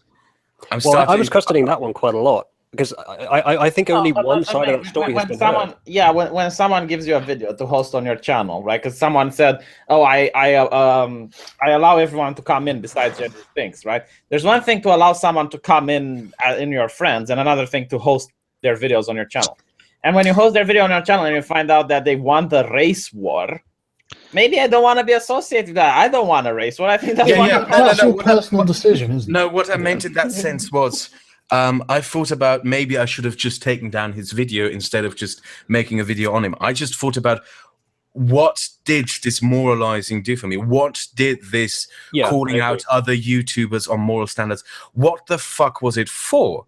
I've been having the same thoughts recently. The revelation that this moral shit doesn't really do anything. No, hold on. He was talking about getting more people into nationalism by tricking them, basically, by giving them some things that would be that any reasonable person would get into, and then escalate things. And they were conspiring in a channel, if I remember correctly, weren't they? That's not even my issue with the whole Edgy Sphinx thing. My issue with Edgy Sphinx is that he couldn't engage in any kind of he could to an extent, but he refused to. He had the capability. It's the same thing that Paul Joseph Watson does. He has the capability to engage in intelligent discussion, but he doesn't. He just fucking yells. He just makes jokes. Let me ask you a blunt question. Why would he engage with you? Why would he engage with me? I don't know. Yeah, exactly. Does he want his opinions challenged? Well, I personally believe that Paul Joseph Watson doesn't like having his idea challenged and is a bit scared of debate. But on the other hand, why would he go and debate someone who has a YouTube channel that has 500,000 less subscribers than him? He would never fucking debate me. He would never fucking debate any one of us. Maybe he would debate Sargon, but that's it. The other thing is, why would he do it? Why the fuck? It's power politics. You have nothing to gain. Is he accountable to you in any fucking way? No, he's not accountable to you. He's only accountable to his audience. He's only accountable to his standards of whatever those fucking standards be, gay frogs or whatever. You do realize, crowd. You do realize that the same thing can be said for people like Steve Shives and Christy Winters, and I know them, much worse people, but they avoid debates as well, and you call them out. I'm actually due to have a live stream with Christy Winters next week. Oh, really? Oh, wow. Fun. I'll be excited. No, but here's the thing, right? If I would have like a huge number of subscribers and I'm interested in power politics, like I want to be the one that has the most followers and whatnot, I have nothing to gain when I discuss with someone that has a smaller platform. I only have things to lose. Now, if I'm fighting ideologically and I want my ideas to prevail, and I notice that there is like this huge idea that's starting to grow up, like white nationalism or whatnot, then I do want to debate people that are white nationalists. Because then I want to show to people what my ideas are and what their ideas are. Not just that, David Cedarwood and Millennial Woes, I know I'm going to get flack for this, they're gentlemen. Yeah, no, I don't disagree. I don't mind Millennial Woes at all, honestly. Yeah, this is why I had him on such a long time ago. And like, I was thinking about this the other day. That guy posted, I could be friends with a bigot. And I find that very interesting. So I was thinking I could probably have a nice conversation with Jared Taylor. You know, I find him really fascinating because he is like a gentleman, like you say, like an old-fashioned gentleman. He's just really fucking racist, but that doesn't mean he's going to like go up to a black person and start abusing them. You know? Yeah. So it's okay, but this was the 90s, pretty much. This is the world that I grew up. I mean, you could hang on, but then it was like, okay, well, then I'm really just being like the thought police, aren't I? You know, it's because I care about what people do. You know, if you're not actually hurting anyone, then fuck off. You can hold any opinions you want. Yeah, you know, it's not. I'll disagree with them if you air them, but like. But it's still reasonable to choose your friends by what people say as well as what they do and what they think. But like, you know, if they're being a gentleman sort of thing, there's no reason I couldn't have a friendship with them. If you know, if they weren't doing anything wrong. I mean, okay, yeah, we disagree. It could be a funny friendship to have. You know, it could be amusing to see what comes out. Isn't it like the 90s? Maybe I can deconvert them. You know. Yeah, but isn't this like the 90s where people were racist, but if they didn't act on it, it wasn't a problem? Like you could believe that black people are inferior or whatnot, but if you didn't actually insult black people and you didn't actually, you know, apply your beliefs, back in the 90s, people wouldn't judge you for it. Now that you mentioned back in the 90s, one thing that I kept remembering very frequently when social justice warriors called me a Nazi and whatnot, mainly because I talked to people like David Cedarwood and Millennial Woes in the past, is that interview with Christopher Hitchens. You can find it on YouTube. You just need to search for it, of him interviewing some neo-Nazi figure.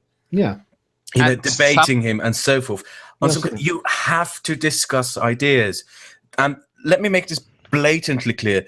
Bad ideas proceed to exist and proceed to attract people, not because they are bashed with baseball bats, doxed, and so forth. No, because they're not taken apart and debunked, because they're not debated on the public forum. And we have, if we are really sincere about taking on bad ideas, the only way to go by it is by giving those ideas the platform of debate, by debating these ideas. A great example of that was your stream with King of Pole about the Holocaust.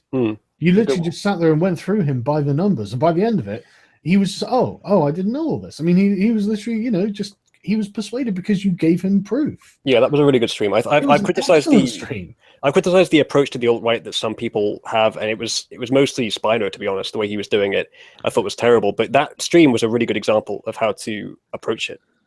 Like, if you're going to attack the alt-right, if you're going to like approach it confrontationally, that's a good way to do it. I don't think, not necessarily confrontationally, but also mockingly. Yeah. I think we should also mock them to a certain degree. I mean, they mock us. I mean, there is a certain degree to which you have to have some sort of professional respect and etiquette, but at the same time, this is YouTube. So, I mean, yeah, but the thing is, if you're just like openly mocking them, they're not going to be receptive to actually. Yeah, obviously you have to mix it. Yeah, so you say this is YouTube, but I look at Sargon and he does like professional etiquette and whatnot, or Total Biscuit, for instance, so people don't say Sargon's cock. And but he also has a shitposting channel. Yeah, but if you ignore the shitposting channel, how many subscribers does his shitposting channel have compared to his main channel? Like, there are people that are interested in etiquette and professionalism. Yeah. Yeah, but even then, like even then, you know, I mean, I don't say anything on the shitposting channel I don't actually mean. Like not okay, that's going to be taken out of context. But, you know, I mean what I say, but what I'm saying might not necessarily be informed because I've done no fucking work for that channel, and it's just what it's just what I'm looking at and what I remember from the previous work I've done, which is on my other channel. You know, I just take the piss out of Dave Rubin. Channel, you know. So we're all sort of in agreement here that echo chambers are bad. Well, yeah, obviously. What a radical opinion. Yeah. Wow. Yeah, okay. Interestingly enough, defining ourselves as one by having enlightened skeptic. Yeah, I say that because if you're concerned about it being a problem on the left, which it is a bit problem on the left, and I'll address it, why is it not being addressed on the right also with people like Paul Joseph? I think it because is. I don't hang out with those people. I think it is. I know you don't, but, yeah, but who does? Sorry, but isn't Dave Cullen was on there the other day. Let Layman speak. He has a bit of a lower mic. Let I'm Layman sorry, I had a pretty bad diagnosis today, so I'm not really all that on board. But isn't the point of this stream kind of that we did exactly that? There is a backlash against the current echo chamber. Am I missing something Did here? your mic just die? Sorry. I think I got what you're saying. Well, I'm just wondering if this stream that we're having right now, it's called YouTube Community Drama, right? And isn't this exactly that? Like the current backlash against this sort of echo chamber establishment? Kind of, but I think Fox was asking about if we're going to criticize the left wing's echo chambers, we should be criticizing the right wing's echo chambers. But that's not necessarily true. It doesn't have to be 50-50.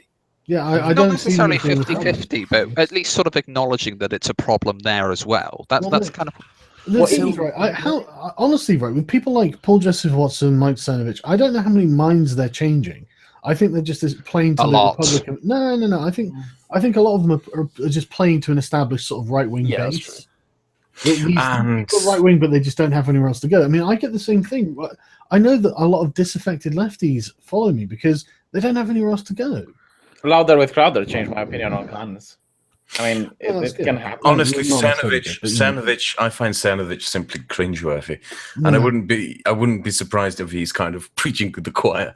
Yeah, I think he looks like Nietzsche's prophet from Dota 2. I think V would understand that reference. Yeah. But, it doesn't matter. I don't care. Right? It's what it is. Like, they're not like going against what we're trying to do, and I don't think they're taking anything away from us. So I don't see them being as a problem because we are actually against people who are in control and taking things away from us. I mean, everyone must understand that just by doing the videos you do, you are a culture warrior to them. Your existence is part of a culture war. So, I mean, you can't just ignore that sort of plane of analysis. Yeah, and with the prioritization thing, like even if it's 55 on one side, 45 on the other, it's understandable why you'd make almost all your videos about the 55. Yeah, I think like one of the things people really need to understand is that, myself included, believe that the left and the right are not necessarily wrong. It's just different way of doing things and running a country. It's only when you get to the far left and the far right, you get to the people who want to take your rights to create a utopia. Yeah, those are the actual problem. I think even those ideas can be right on rare occasions. When I see Paul Joseph Watson talk his stuff, he is just talking his right-wing points. I mean, he's not saying something that I disagree with. I mean, I disagree with the way a country would be run, right? I mean, but they are right-wing points. It's not going to collapse my country if we would apply the right-wing points. It's when you would listen to someone like the Young Turks who are far left. If they would have their way and they would apply their utopia, then your country would probably collapse. I think as well, like the reason we don't like, you can make the argument that you should be criticizing the right because they have institutional power now that Trump and the populist right are in. The thing is, that's earned institutional power. That's democratically earned. The thing with like the infestation of academia and the mainstream media, that's totally unearned. And for that reason, it's unaccountable. And that's why it's not only that, still high priority. I mean, if let's say Trump would come on tomorrow and he would sign like the Patriot Act 3, where he takes even more rights away from America with the promise of safety, I would criticize that. Yeah, I would be the first I would be the first like, holy shit, okay. But unless he's trying to, like take rights or do something that he didn't campaign for, like for instance, start allowing immigrants like Merkel did. Then I would also start criticizing. If he was doing something that was a threat to the stability of the nation, sort of thing. But so far he is doing like right wing stuff. The rules. So okay. He's a right winger promoting right wing ideology. Like, what exactly do you want me to comment against that? It's just. I disagree. It's the left. I disagree. We had a Skype call. We actually had a Skype call where we briefly discussed this. Some time ago, where we talked about the fact, you probably remember this, where we said it's probably going to take 20 fucking years. We discussed it.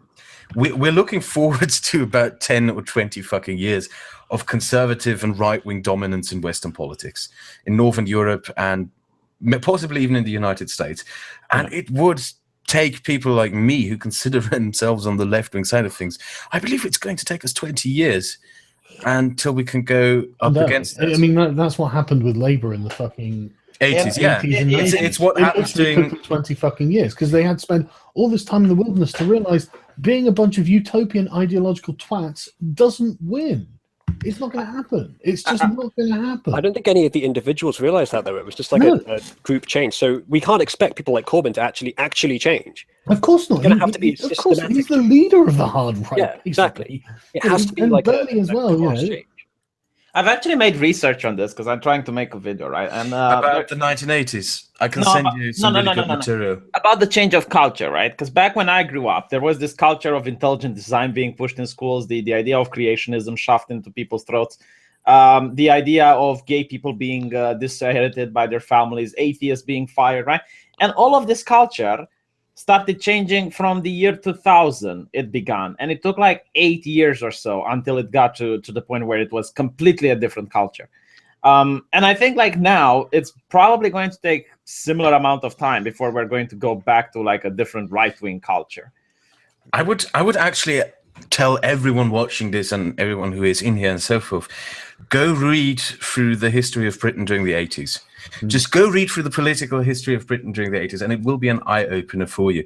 You had a Labour Party, a left-wing party that just descended into ideological nonsense, Marxist, communist gibberish, full-on radical. I'm not talking social justice stuff. I'm talking Soviet communist nonsense. And they were surprised that the Tories kept winning and winning and winning over and over again. It's exactly like that now. It is exactly the same problem that has come back. Yeah. I mean, I went to Cardiff and I must have run into about 5 Jeremy Corbyn stalls passing out, and I'm not joking, socialist worker papers. And I read through, I sat in a fucking cafe and read it, right?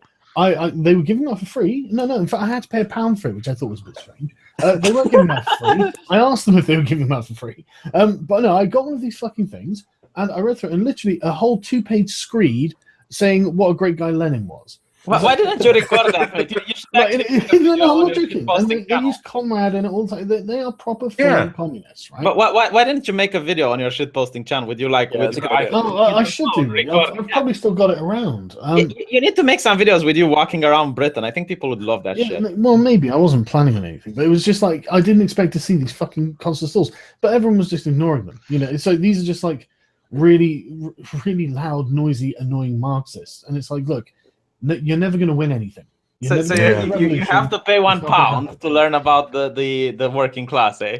And the thing is, it's not even in the 80s and now, like the Conservatives aren't, making all the correct choices. I mean, I think all of us can sort of agree.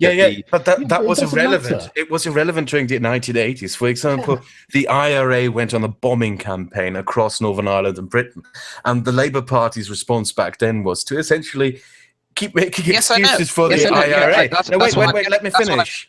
They kept making excuses for the IRA. And right now the left is making excuses for Islamic terrorism. It doesn't matter how many mistakes the Thatcher government made. The Labour Party just made so many more. It's untenable. That's exactly what I was going to say. The right is going to... And please don't understand that as a debate on history. I just think that history, in a weird fucking way, is just repeating itself right now, even though I dislike that idea. Fox, I can completely sum up exactly what the thing is, right? It doesn't matter what we think of the right wing, because we, the left, are never going to be able to unseat them until we become an electable force again. And as it stands now, there is no chance in hell. So it on a mainstream level, definitely. As someone who sits more in the center than on either side, I think we need to fix the one that's more cancerous, and right now that's definitely the left. I think the right was going to become the left. I mean, the working class is already voting for the right, and I wouldn't be surprised in the future if the right is going to go just, okay, what does the working class want? And they're going to become the actual left, and the left is just... Well, that's what's happening right now. I mean, Theresa May is literally... She was talking about fucking worker rights the other day. I was like... Conservative working there is this weird inherent lie in some segments of the left that the working class is inherently left-wing. It's a lie. They're inherently self-interested. Yeah. And the Conservatives are saying, we'll stop immigration, we'll get Brexit. And then they're like, bam. And suddenly, that's the thing. I think the Conservatives are just realizing that their interests are starting to fall in line with the working class. They both want, like, the sovereignty of their country. They both want, they're Eurosceptics. They're, all these sort of other factors. Maybe it's a good thing in the long run, but the left, it might not be. It might be a really bad thing. And it's like, the left needs to fucking pull itself. The left will pull itself together. I think the left is just going to become like the multinational party. No, I think it's just going to collapse into the wilderness, and then we'll have to be rebuilt. It's just that's why I believe it's going to take 20 years. We're going to spend 20 years out of power, doing what the fuck we're doing right now. Hopefully, at some point, some of us will get into politics, or someone we like will rise to power in politics. But until then, all we can do is go out there and try our dead best to just convince people. Hold on, let me mindfuck you all, right? Let me mindfuck you all for the benefit of the chat. Can you guys name me a single good leftist government? No. Helmut Schmidt's cabinet in Germany. But something that people can relate, like Britain or the you mean United right States. now? You mean right now? Yeah, or now? No, Britain or the United States in history, but like something that people know about, I mean, Germany, I don't think I would say Tony Blair, but he's more sort of centre. And yes, I'm a Blairite apologist. Don't even get into it. Don't even. So yeah, talk about the let's get back to like community stuff, since that was one. You don't want to talk about the left not being able to produce a good government. No, they can't, because they've completely fucking lost their way. No, but in history, like think about your country. In history. I have a thing, dude, V, I gave you an example and you just dismissed it as something unrelatable. I didn't. It's just that I don't know German politics. I asked if you can name something like from the United States or Mitterrand in France. No, not Heath. What was the prime minister before Heath? Before Edward Macmillan? Heath? No, I think that was Macmillan, and he was conservative.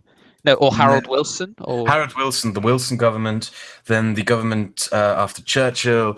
Then FDR. Look, okay, the way I always view this, right, is that it seems to be about not necessarily your ideology that determines whether you're left or right, but your interests. As in, who are you trying to help in society?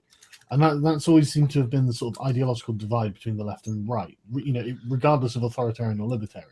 I think that's more just about like what the current context is, because right now the left is about. Everyone wants to help everyone in society, but the right is going like. I think the right is going like, if we help the rich, it's going to be trickle down economics, and it's going to help everyone.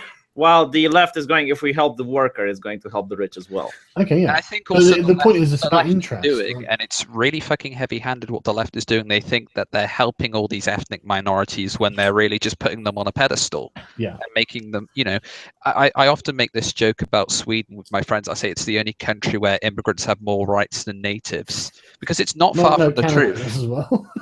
It's not far from the truth. Yeah, but that's the thing. They actually do have more rights. That's the point. They you've got fucking affirmative action and all this sort of shit. They've got a whole slew of things that the native population don't get.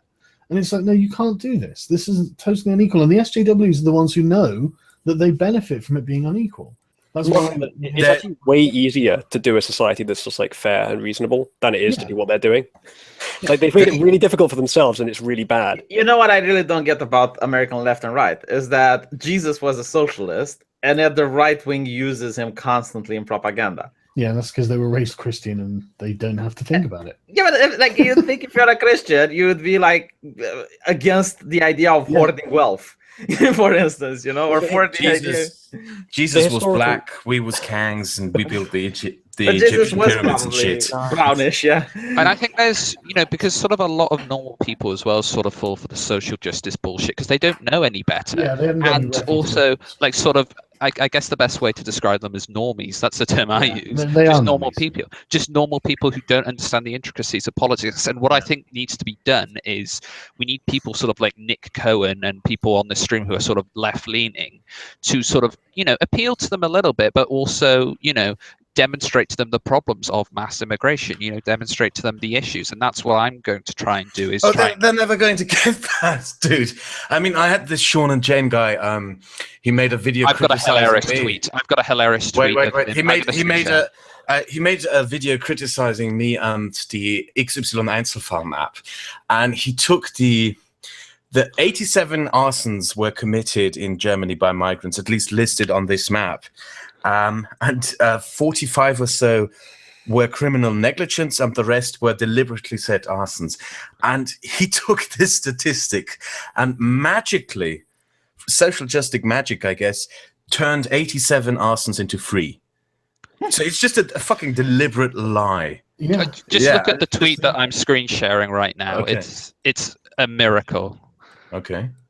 You don't appear to be screen sharing. Man, my chat is still triggered over the Jesus thing, saying Jesus never said anything. All right, yo, we was canned. Easier for a fucking rich man to pass through the eye of the needle. There we are. I'm sharing now. Give to Caesar what belongs to Caesar. Basically, the government is the government. Fox, you're not sharing. Statist as well. Am I not? Well, I can't see it. I can see it now. What is it? He was providing free healthcare Just wherever gave he him a went. link to the Hangout, I think. Okay. All right, I'll just say it.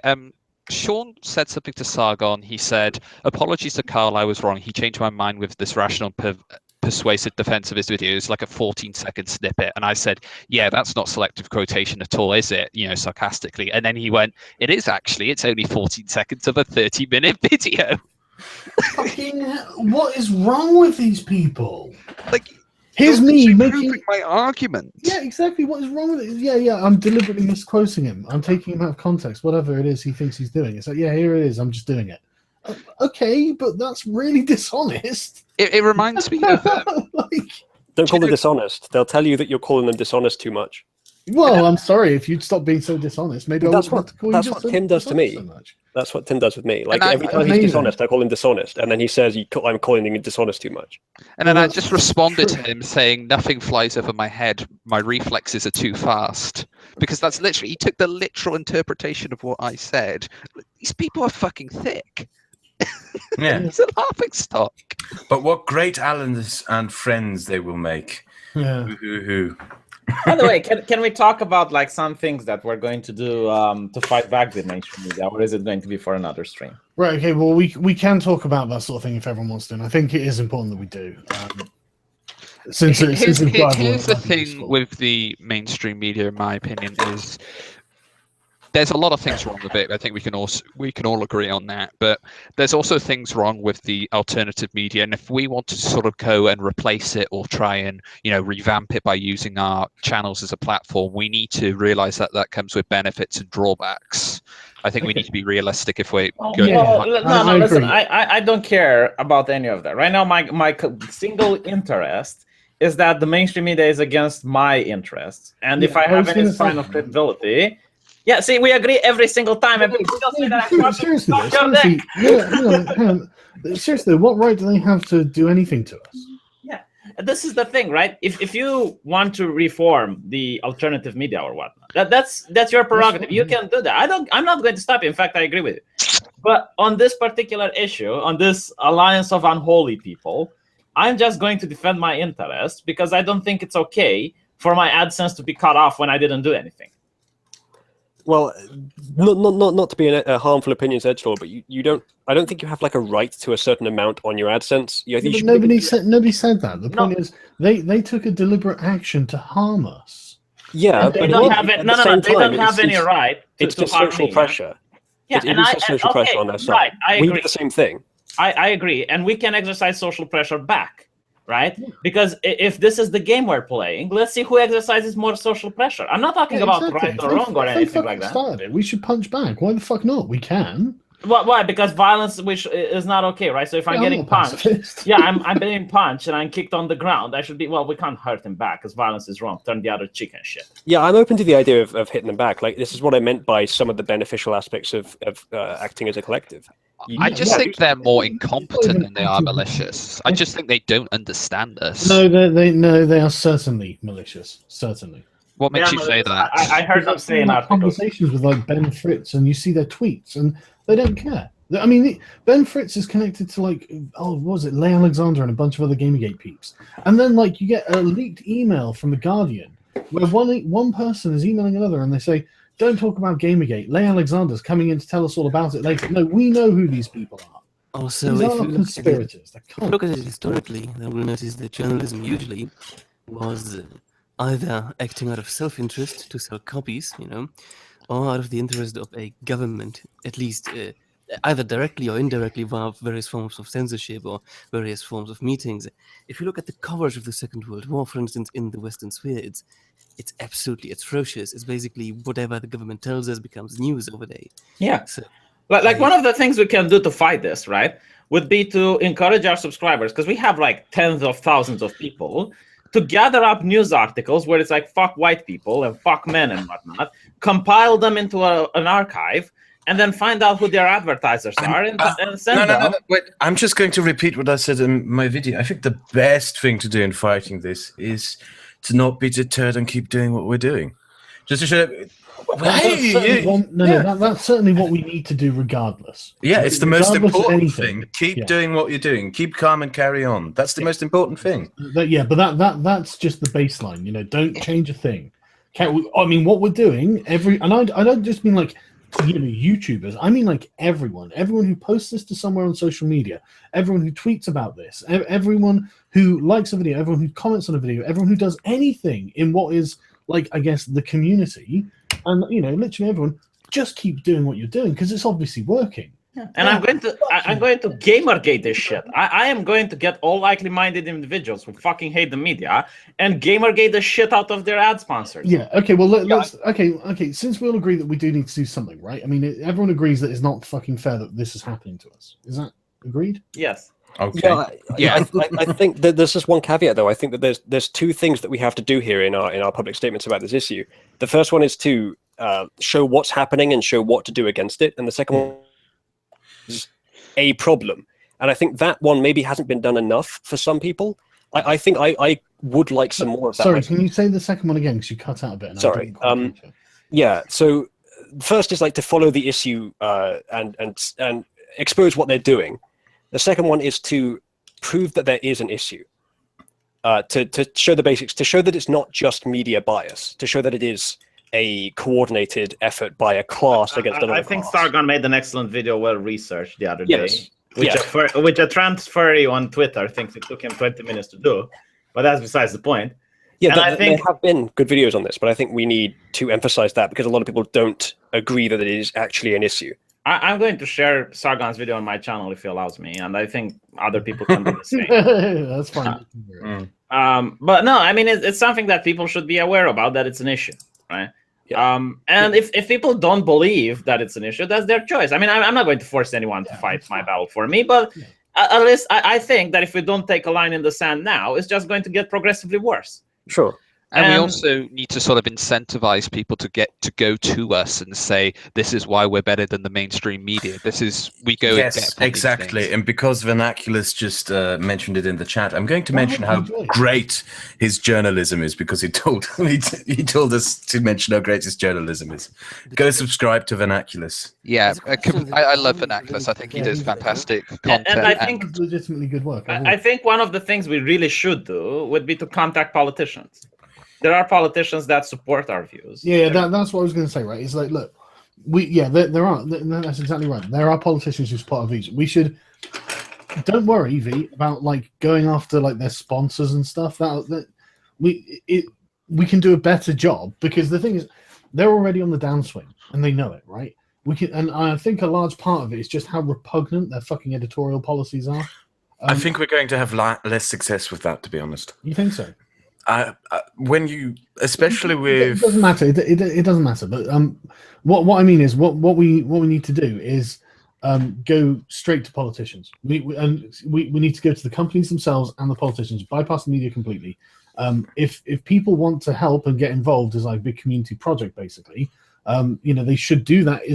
They could form their own small groups and like go to wherever platforms they're comfortable using and say, right, we're gonna email this, these companies. We'll send like 20 emails or something.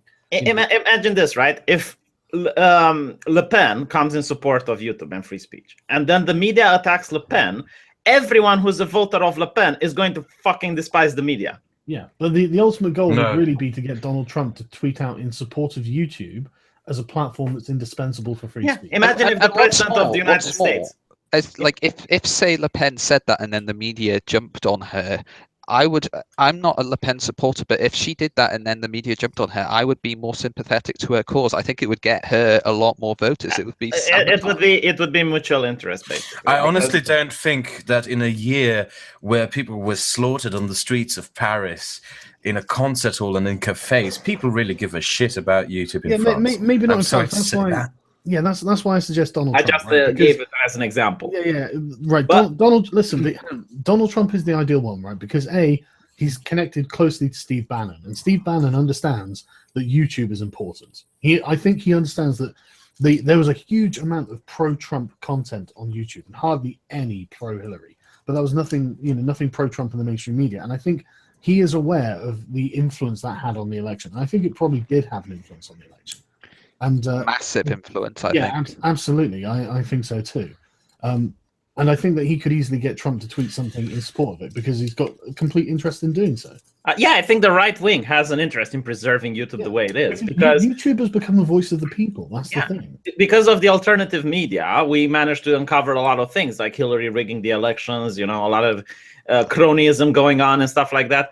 And I don't think the right wing would like right now for YouTube to stop being the platform of free speech that it is. Yeah, absolutely. And the thing is, it's a great thing for anything, because if a large number of people get pissed off about something, I mean, there are like thousands of literally just dedicated to being, we're a Donald Trump promotional YouTube channel that produces, just pro Donald Trump content. There are thousands of them, and God knows how many views they get, and God knows how many people see them and stuff like that. I imagine it's millions and millions of people. So it's like, I can see Donald Trump and Steve Bannon actually thinking this is important for their own self. No, but imagine this, right? You send an email and they get like thousands of emails from people. Look, I have a channel with 50,000 people. I supported Trump during the elections, but I think now it's time for Trump to support me as well. This is the problem I'm experiencing, blah, blah, blah. Can you please talk about it or address the issue? Yeah. And if you would have like hundreds of thousands of emails like this, I wouldn't be surprised if Trump would actually respond and tweet about it. Yeah, this is the thing. Exactly. If just in a large sort of but in a way, one thing that we're forgetting in this conversation, we can't blame YouTube. Because YouTube is put under pressure. It would have to be an attack against the media. And then again, Trump has been lambasting the media all the time. Exactly. He loves going after the media. He loves it. But because he does it so frequently, it doesn't have that effect anymore. Maybe if he has be different because they're in the middle of attacking YouTube. This will be different. And moreover, they'll attack him for supporting us, and they'll likely do it in very poor and easy to see ways. In the worst case scenario, like in the absolute worst case scenario, we don't lose anything. Nothing good happens, we don't lose anything. And only the best case scenario is like the idea where something good happens out of it. The media has a flip. They will fuck up in a way. I mean, that's what they do when they get agitated. That's what they do when they get something they don't expect. They always fuck up. Yeah. I think it's important also that we don't get into the sort of fighting fire with fire thing, which is why I'm supportive of people like Sargon, because he gives people like I was saying earlier, with giving people incentive to check out these things. He produces really strong content, and he gives people incentive to see that content. It's not just doing the same kind of thing that we're accusing the mainstream media of being biased and trying to string a narrative. We're just sort of presenting the facts. That's the mainstream media uses roads and we use roads. Are we like them? I mean, the mainstream media bounds to. Do you mind if I send the invite to Computing Forever? He just turned up in the chat. Go ahead. I don't know if that's the real him. I think it is. Send it to his Twitter or something, and then. I don't have Twitter. I'm sending you to his Skype. That is really him. It was just but yeah, of course he can come in. But yeah, so I still have a Twitter account. It's just a Social Justice Warrior account, which isn't blocked by Steve Shives and which follows Steve Shives. So Steve, go and find it. Go find it amongst your followers, Steve.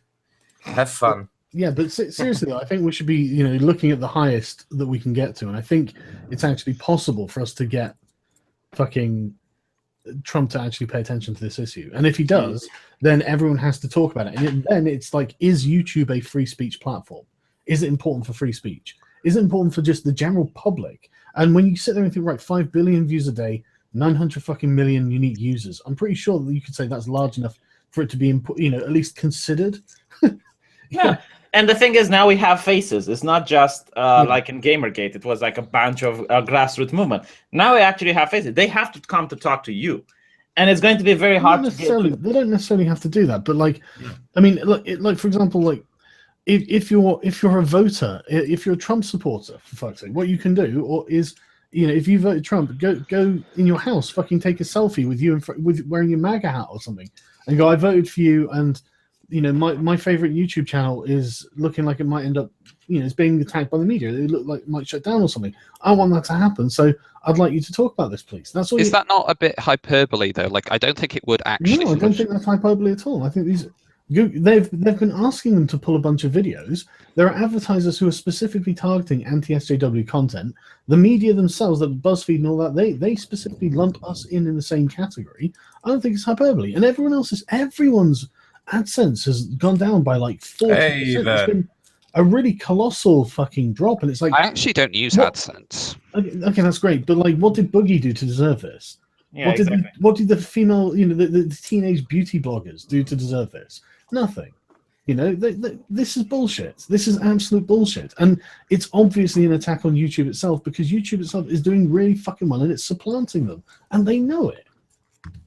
This is why they're doing it now. This is why they didn't do it 5 years ago. You know, it's like this sort of shit was still there. They just didn't care. Vern, what do you have to say?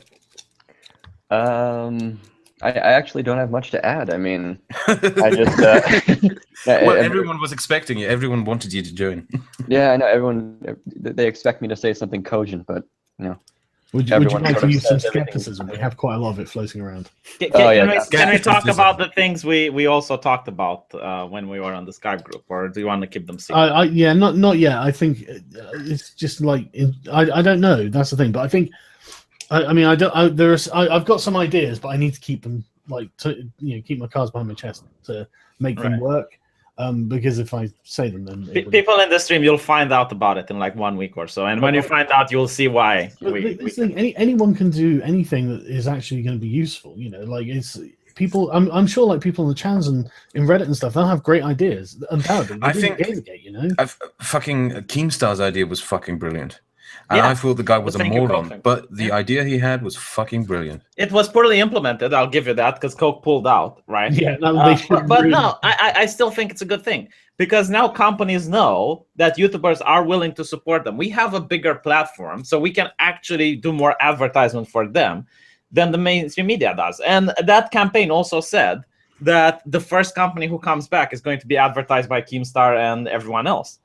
So if Coke comes back, I will gladly go out and buy more Coca-Cola bottles in order. I actually bought a box of Coke when you made that video. You bought it from the fucking enemy. I heard that you people were talking about community. Community. So Jeff, did you want to burn us alive? Did I want to what? Yeah. Burn us alive. We need one really good from Jeff. Yeah. It's second only to Big Man Tyrone. You all think that you're a skeptic.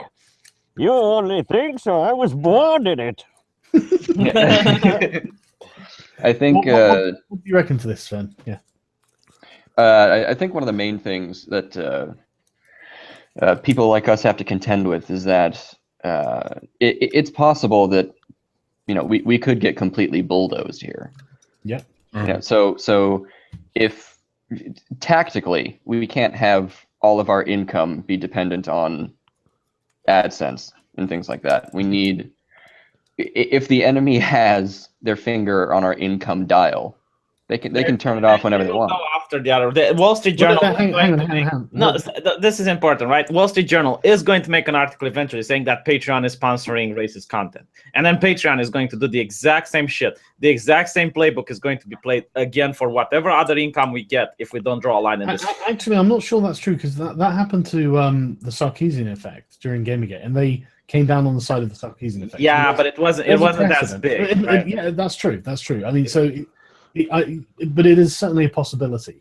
I think I'm going to link my PayPal to my account. It's true that people will then, in that case, find out my real name. But yeah, frankly, they will. Yeah, your PayPal is not as. Well, I was actually thinking, like, I get people asking me all the time for T-shirts and stuff, and I don't really want to be a T-shirt salesman because I've tried. I'll buy a T-shirt. But I mean, like, water filters only. If people are asking for it, and like, so I mean, I could commission T-shirts that I could get some artists to make if someone wants something. I guess, you know, I mean, you are right, Then we, you know, as a tactical decision, we can't just be like, right, well, everything has to rely on AdSense. So I mean, but I don't want to shill stuff, you know. So I mean, what should we do? You know, what do people? I mean, like someone in the chat said that we're triggered about the income. What do you have to say for that? I've been, you know, applying to get a part-time bartending job. Yeah, I mean, I actually thought about, and that's a really stupid idea. Maybe my dad used to make beer in his cellar, and I thought about fucking taking his apparatus from him. Brewing my own beer and selling beer. Oh yeah, on my platform. I remember my dad and I brewed a pale ale when I was 14. I think it is fun. I wouldn't mind doing that, but that takes a lot of work. Yeah. How much time do you guys work every day? I don't think people understand how much time we spend on the videos, because, you know, like you watch a 40-minute videos with Sargon just talking with the still image, and maybe people should know, like, how much time do you guys work for research? I think most people understand, but I think there's a small number of people who think that it's like, you know, nothing goes into it. And I mean, okay, well, I disagree. I mean, I think the quality of the video shows that. You know? I told Sargon about this already. What was happening in Germany? I still have to make my video on it.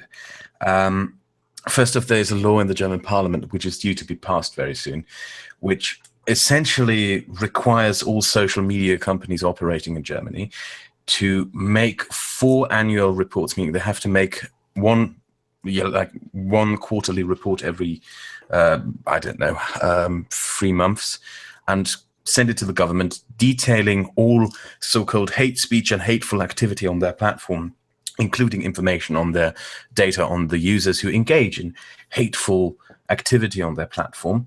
It will cost social media companies 50 million euros to do this, but the parliament decided, yeah, that's a cost worth taking, and we're going to give them 10 million. What the fuck is wrong with you Germans? Let me finish. I'm not finished yet. The government is only going to provide 10 million euros in compensation. And if companies don't comply, don't file these reports, these 4 quarterly reports, they can be fined with up to 4 million euros in punishment. And yeah, it's essentially a hate speech quota set up by the German government. And there has been another very major development this week. I only noticed about it just a couple of hours ago, and I'm still reading into it. There is a court case set up against a major German YouTuber, a bigger German YouTuber, by the German Broadcasting Authority, who is essentially dragging him before court, arguing that what he is doing is broadcasting, and that he should be fined and required to get a broadcasting license from the German Broadcasting Authority and pay broadcasting fees and comply with broadcasting standards, TV standards, more or less. Essentially, the German government is also undertaking a move that would force every single fucking YouTuber to comply with German TV broadcasting standards and possibly even apply for a license from the German government, and the German government reviewing their content in order to give out that license or not, if they want to run a fucking YouTube channel. Help your fucking selves. Can't you, like, not be authoritarian for once in human fucking history? You always have to do this shit. Their content isn't even going on German TV. Yeah. Why should they have to abide by? Yeah, it's a desperate move. I hope the fucking court case fails. But the fact that it is being attempted at all, you know, I'm leaving Germany in 2 months. I don't give a fuck anymore. But I've seen a growing community of anti-social justice YouTubers in Germany. I'm concerned for them as well. See, this is the thing, guys. Do we want to end up like Germany? No. So we have to put our foot down now. Well, it's a lot easier. And we don't look at Crowd as an example, everyone. You want to be like that? Germany, third time in 100 years. Jesus. Sargon, I think you should sell T-shirts. Well, I probably should. You know what? It's very basic. Like, okay. Yeah, I know how to do it. We make our content, we make our channels, that sort of thing. people will pay us on Patreon, they'll pay us for ad revenue, that sort of thing. At least when you're selling a shirt, somebody gets something that they can physically touch. Yeah, I mean, I don't mind if people t-shirts. What about the Carl Benjamin action figure? I would buy that. That's exactly my point, isn't it? That's why I'm uncomfortable with it. So look, with an expanded belly as well. Then absolutely. It's something extra to mock. You know what I mean? Maybe like 2 or 3 teeth missing as well. Neckbeard not sold separately. Yeah, no. But I think I don't like that sort of thing. But if they're but I mean, like, we've got to be realistic. Like, if they literally turn off like AdSense for everyone, then we're all fucked. I mean, like, it's not the AdSense, mate, right? Because the problem is that they are going for actual censorship. They are discussing right now actually shutting down channels, and I'm sure they will go for the KKK and the white nationalists, and then they are going to go for the anti-progressives. And when all of our hate platforms are taken down, your platform is going to be the most hateful, and you're next. Well, this is why, like, we've got to remember that Google isn't the enemy, because the UK government did actually demand that they take down the Holocaust denial, white supremacy style videos, and Google refused. Oh, you're cucking for Google now. Google on our side. That's the point. We rely on Google, so we need them to survive and exist. The reason why I haven't panicked so much. Okay, panicked is probably the wrong word. The reason why I haven't been so upset about it is because I'm fucking used to demonetization. I actually had this conversation, I think, out of all people, with AIU, ironically enough, just a few months after I started my YouTube channel, about demonetization of videos. And I commented, I'm not sure if it was him who I had this conversation. I commented on the fact that whenever I make a video on Islam, it gets demonetized every time. And I think he said something along the lines, yeah, you have to live with that. That's part of criticizing Islam on YouTube. And I've lived with that. Every time I make a video on Islam, it gets demonetized. Yeah, everyone I do on Islam does as well. Now it seems that when I make videos against the Young Turks, they get demonetized. And I don't know if Cenk actually has a phone and picks it up and phones people, but it is getting really infuriating that I can't talk against them because my videos get demonetized. And I'm still talking against them, by the way. But they've probably got a couple of PR managers in contact with YouTube. I think a really good campaign to undertake would be to convince companies to come back. Yeah, don't come back. I mean, the Free Coke campaign, I think that was great. It was, good idea, yeah. Yeah, it was a good idea. It just misfired, but we need to do it in a better way. No, it's smaller companies. I mean, I do believe that from an economic perspective, I believe that one of the results of the advertisers pulling out of YouTube will be that it will become cheaper to have ad space on YouTube. It will become cheaper for companies to advertise on YouTube when so much space frees up, because YouTube might sell it off cheaper. We can advertise. I think no, not just we. I think we can actually convince smaller businesses. I think we can, for example, try talking Minds.com into it. I think we can try talking various small companies into considering taking up ad space on YouTube. Yeah, if we do it, I've no doubt that we could. Come to YouTube. We have hate speech. Yeah, we could get InfoWars to. You could demonstrate, if every YouTuber on the same day said, right, okay, we're going to promote Joey's tool shed, the tool shop. I blatantly, I'd just go out there and suck a dick on my channel. I would. Yeah, I will suck your company's dick on my channel. That we could do it. I mean, that might be something. I mean, you could. I would love to see crowd advertising Joey's tool shed. By the way, I thought the best merchandise in the history, Sargon of Akkad bobblehead, and you put him on the. You got that from the chat. I saw it as well. But it's important to remember that most of YouTube's advertising revenue does come from smaller businesses doing this. So, I don't know who would need to talk to or whatever. But I mean, it's not like a lot of them don't already do this. So there must be a way of incentivizing more. Just to How would this work actually? You would have a small company who says, "I advertise on YouTube. Can you do me a commercial?" Or how I exactly? don't know. Maybe we'll have to take out an ad ourselves to try out how it works. I have thought about taking out an ad on the Young Turks for the Armenian Genocide Remembrance Association, and with that we could find out how it works. Oh no. Oh my god, it's like, you got to watch like chick talking about how white people are liars and whatnot, and then you'd get like the Armenian genocide remembers the Young Turks. By the way, did you watch the Young Turks? I mean, this is a video I made. They had this thing about where they talk about how a woman got raped by 3 black people, and it turns out that she made it up. So they do the race bait thing as usual. But on the background, like on behind, you have this huge poster with a woman screaming, and it says like "white lies." Jeez. And all their comments, like every single comment was like "fuck white people." That was the consensus there. And are you telling me these are advertising friendly, right? This is what's considered advertising friendly, right? Maybe that's one of the reasons why they're pulling. Well, you said it there, or before I came on, you were talking about broadcasting licenses, and I think a lot of this has to do with trying to sanitize the internet in the sense that eventually you're going to need. We're like pirate. Oh no! In case of Germany, it's very simple. The German government, especially our Minister of Justice Heiko Maas, he just wants fucking control over it. That he wants political power over the internet. It's fucking clear in his case. The guy is fucking scary. And the scariest thing about him is he's probably bound to be Minister of Justice or Interior Minister for the next 8 fucking years. I think that's what Google's afraid of as well. Because I mean, up until now, they didn't give a shit. They it's only when there are campaigns against them that they give a shit. I mean, up until they're happy to host whatever as long as they're getting paid for it, and I love that kind of neutrality on the issue. And they're just basically cucking because they're coming under a huge amount of pressure, and we need to start voicing ourselves to alleviate some of that pressure. But Sargon, do you think that we have a big enough voice? Yeah, I think so. Yeah, we do. We're bigger than me. John Tron, anyone say, look, these put people it in real figures, though. I don't think we should declare war unless we're ready, though. That's the Can you ask Keemstar if he would come onto a live stream like this discussing this?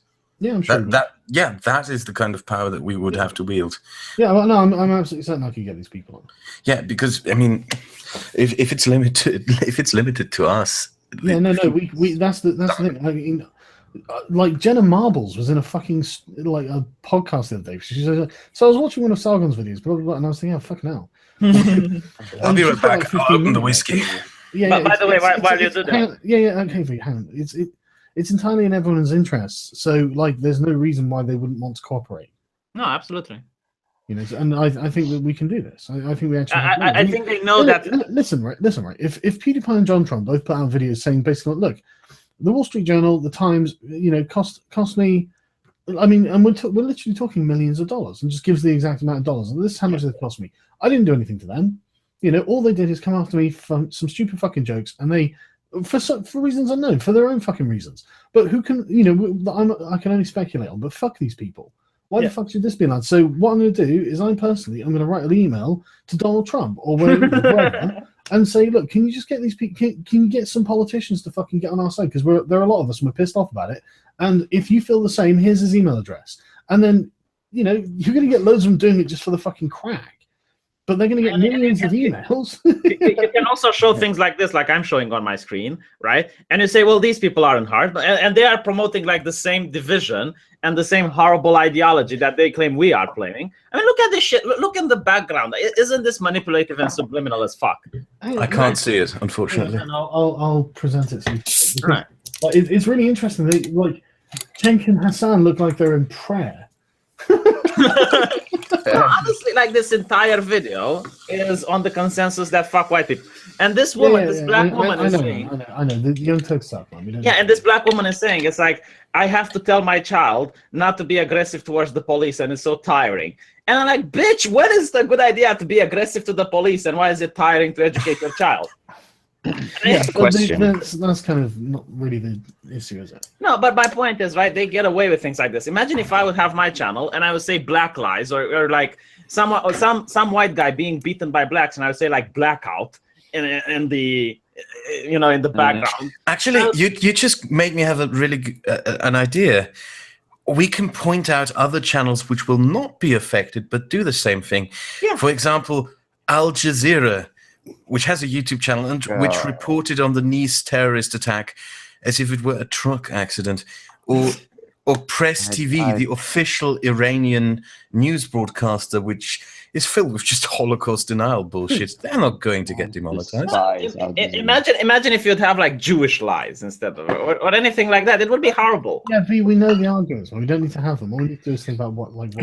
I have a question. I think there's sort of more YouTube celebrities we can get on board as well. I mean, obviously, I think you know Alpha Omega Sin, don't you? I know Alpha Omega Sin and Razor Fist. Yeah, he's They're sort really of in great guys contact. as well. Really He's sort of in contact with people like James Rolfe and Doug Walker, and you know those kinds of people would be pretty valuable. That's the thing. I think that there are a few celebrities who would also want to fight back against these people, and billionaires and things like that. I mean, this doesn't have to be a small job, you know. And it shouldn't be. We should be going for the highest level people can, because Alec Baldwin that's what they do. They just go after politicians and celebrities and all these sort of things. We need to do the same, right? Another thing we need to do, and what would be really good, is to go to academics and say, look, they're saying there's some sort of correlation between fucking people viewing adverts on YouTube and thinking that this company is associated with white supremacy. So could you do a study on that, please? Well, you know, there's no fucking evidence for any problem. They're just being like, look, this is here. It's like, okay, but if no one associates, then what are you getting your pants in a bunch about?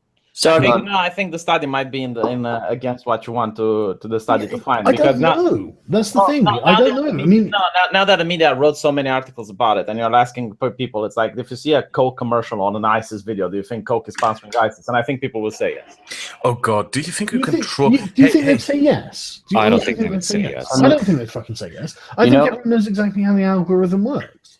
Hey, do you think we control ISIS into making an advert for the Wall Street Journal?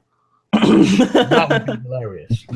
That would be pretty good. I have a question. I don't know if it's been asked yet or not, because I'm kind of late getting into this. Does anybody think that YouTube itself doesn't have a plan for how to address this and try and equal itself back out? They're just not telling us. They're a company. No, I don't think they do. I don't think they do. I think they do. I disagree with Sargon. I'm not sucking your dick on this one. My God. I think they do. It's just that they would require more power and influence. Like the thing is, even though they're a big company, they still don't influence as many people as the media does. And since all of us are divided right now, and we're not talking about the issue, their voice is not as strong as the media. Even though they have a bigger platform, it's not being put to good use. Well, I don't think they have a particularly good plan. I think they're bungling through with plans. They're like, well, we'll just demonetize things. We'll do, you know, I don't think they really are that sure. And I don't think they feel confident enough to strike back. And I think, honestly, I wonder why they're demonetizing everyone to the degree that they are, because they have no, that's the thing though. They have 6 major advertising companies, networks that you know, for all the big all the big corporations. And they are a significant portion, but the majority is like smaller businesses using AdSense and, you know, on a personal fucking thing. And only one of these major advertising corporations pulled out. And YouTube isn't profitable. So it's not like they're looking at the profit margin going, well, we're not going to be able to pay our staff. Google has been bankrolling YouTube the whole time, basically. And so it's like they don't, I mean, YouTube's only 6% of Google's total AdSense revenue as well. So if say what 2% of that was pulled out, that's not going to crush Google. They're just going to be like, okay, you know, but they're passing this on unnecessarily to us, and I think that might be to try and incentivize us. I think that they don't know what to do. What do you think about the LGBT thing? Was it intentional? I mean, it might have been intentional to show. Yeah, I think it wasn't. I think it was. I don't think it was a political maneuver particularly, but I think that it was they attacked on the wrong vector. Because they were running around screaming, yeah, but think of the children. JonTron's a racist. PewDiePie's a racist. Think of your children. And then they're like, oh, God, children, right. No sexuality, no this, no that, no the other. That's what you're going to get when you go protect. I wouldn't think the people on YouTube about that. Maybe they actually did. Oh, you want censorship? Well, let's see what happens when you censor the people. I don't think that's something we can think. There's no reason. I think YouTube beyond anything else. I think YouTube in general is just negligent. They don't know how to implement solutions to anything. They just sort of let a bot do everything. Yeah, they do. It is. Let's not forget that it always ends up harming more innocent people than it solves any problems. I think they do hire people that tell them what to do. I mean, I don't think they're like the clueless bumbling idiots. You guys are pointing them up. No, we're not saying they're clueless bumbling idiots. What we're saying is that the scope of the challenges they face are colossal. because YouTube is a massive platform with a huge diversity of ideological opinions, and they want to keep it that way. Sargon, they're doing their best. There's a company you should actually be aware of.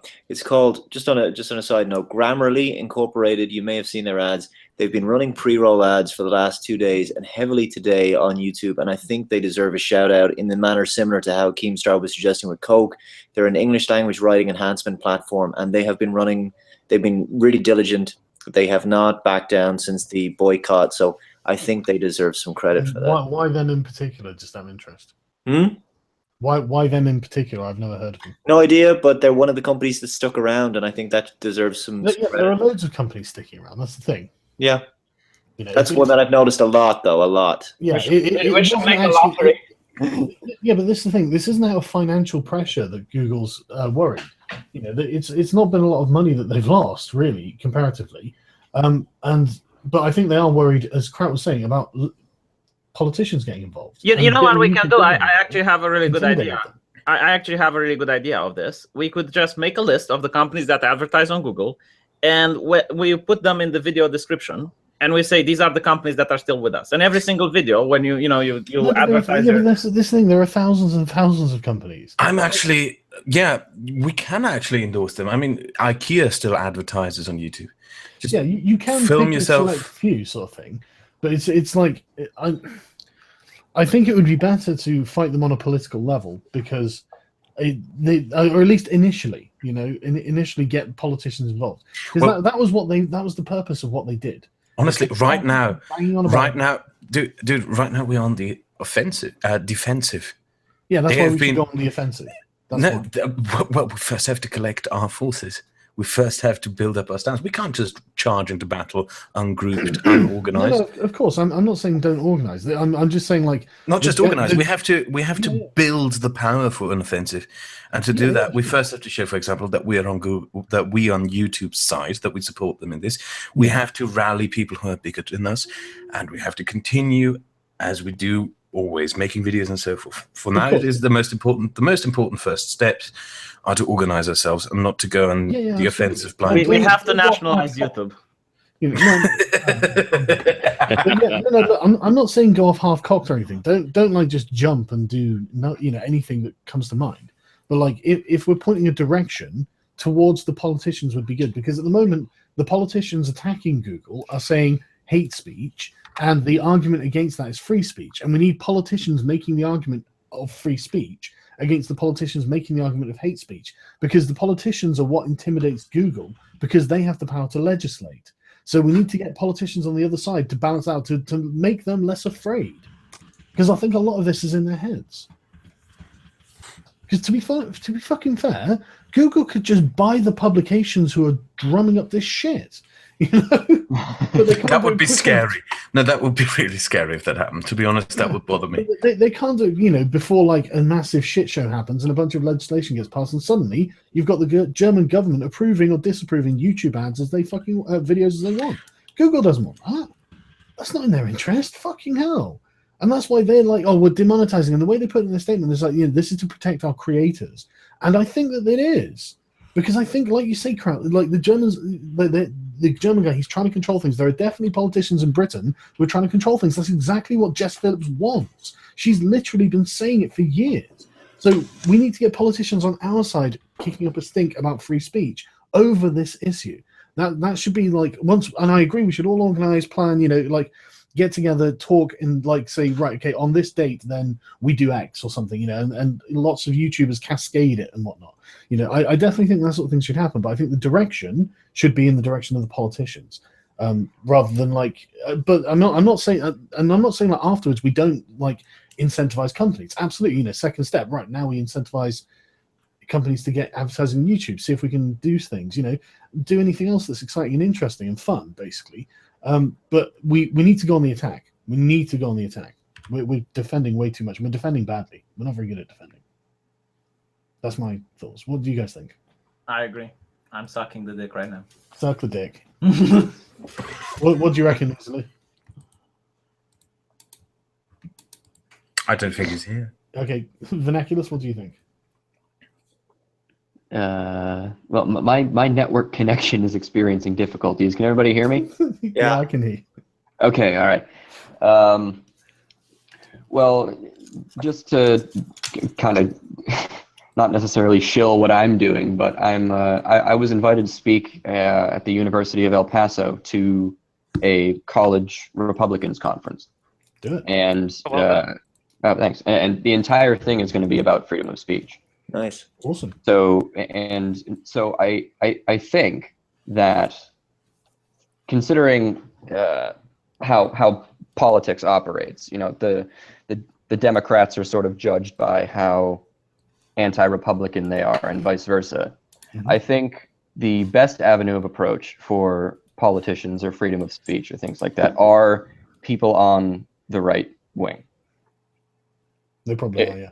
Yeah, I mean, just as a practical standpoint, I think if you can say, hey, we have a way for you to combat the left here, check this out, you know, we could push our interests forward that way. The most blatant example of this has got to be someone like Steven Crowder. I mean, he's FCC approved, never swears, he's on the right, yeah, and he's completely gone in restricted mode.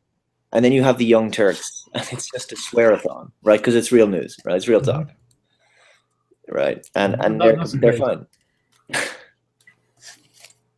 That's a really great example. If this is about to end, because I noticed Tim Blake in the channel in the chat, I just wanted to point out to you, Tim, your friend Michael Rowland's the Social Justice YouTube channel. I tried to explain that to him, you know, kind of like how an adult talks with a child, or how you would talk to a retarded person. That Sargon of Akkad account he has blocked on Twitter is a parody account. Try explaining that to him, will you? Because it's kind of embarrassing. And I will keep mocking him over this until he finally gets it. Sorry, say that again. I missed that. No. Michael Rowlands is a social justice YouTuber, and he has blocked a Sargon of Akkad. He has blocked a parody account of you because he thinks it's the real thing. I thought that's what you said, but that sounds really fucking stupid. That's just a new low, man. Oh no. Do we know if there was like a concerted effort put forth behind one specific body that tried to get these advertisers pressured to pull out? Was it Wall Street Journal? It's hard to tell. So we don't really know. No, it's a collective voicemail. It's death by 1,000 cuts. One of them says something stupid, and the rest fall in line and keep saying something stupid. Well, then I suggested this to Sargon the other day, and I think it's a possibility we could consider. What if it was YouTube? What if it was YouTube? So what if it was YouTube? Yeah. Sorry, I was reading comments. What if it was YouTube doing that? So Jeff asked, do we know if there was one entity or someone who tipped off these advertising agencies to pull out? And I still have this gnawing feeling that there's something more going on here, and I think it leads back to YouTube TV. And I think it was in YouTube's interests for this to happen because it finally allows them to demonetize and change their community guidelines and enforce their community guidelines more stringently. I don't think ultimately they want to sanitize the platform for YouTube TV in the long run. YouTube itself won't be broadcast on YouTube TV. Well, it's YouTube Red exclusives. Yeah, but they're specially made things like. And YouTube TV, they're going to have a whole sort of like set of program. That's why there's Skeptic. Yeah, but you still have access to regular YouTube through it, though. Yeah, of course you do. Yeah, they're actual shows, right? They'll have like parental controls, won't they? I'm actually curious like how they already have. is. It's not in their interest at all to sit there and get rid of stuff off their own platform. They don't even want to fucking take off the white supremacist Holocaust denial stuff. How do you know they don't? Because they refused to do so, and the UK government demanded it. They said we're not going to do it, but we will demonetize them. Isn't putting it behind a restricted mode a form of doing that? If it doesn't matter. They refuse to take them down full stop, so they're compromising. Fine, but then they're not. They're on our side, man. They don't hate us because we make them money. Even if it's the case, wouldn't it be, tactically speaking, a bit a shot into our own foot if we go into this on the assumption that they instigated all of this? Yeah, it would. Oh, of course. Absolutely, but here's something to think about, just to, not to overplay our hand or think that it's better than what it is. Okay, so Philip DeFranco as a channel has something like 1.8 billion views. All right, now that's a lot, and he would be a big player. We'd want him involved, him and Keemstar and everything else. But just to put in perspective, really, it's still tiny. There are Justin Bieber videos that have 2.3 billion views on them.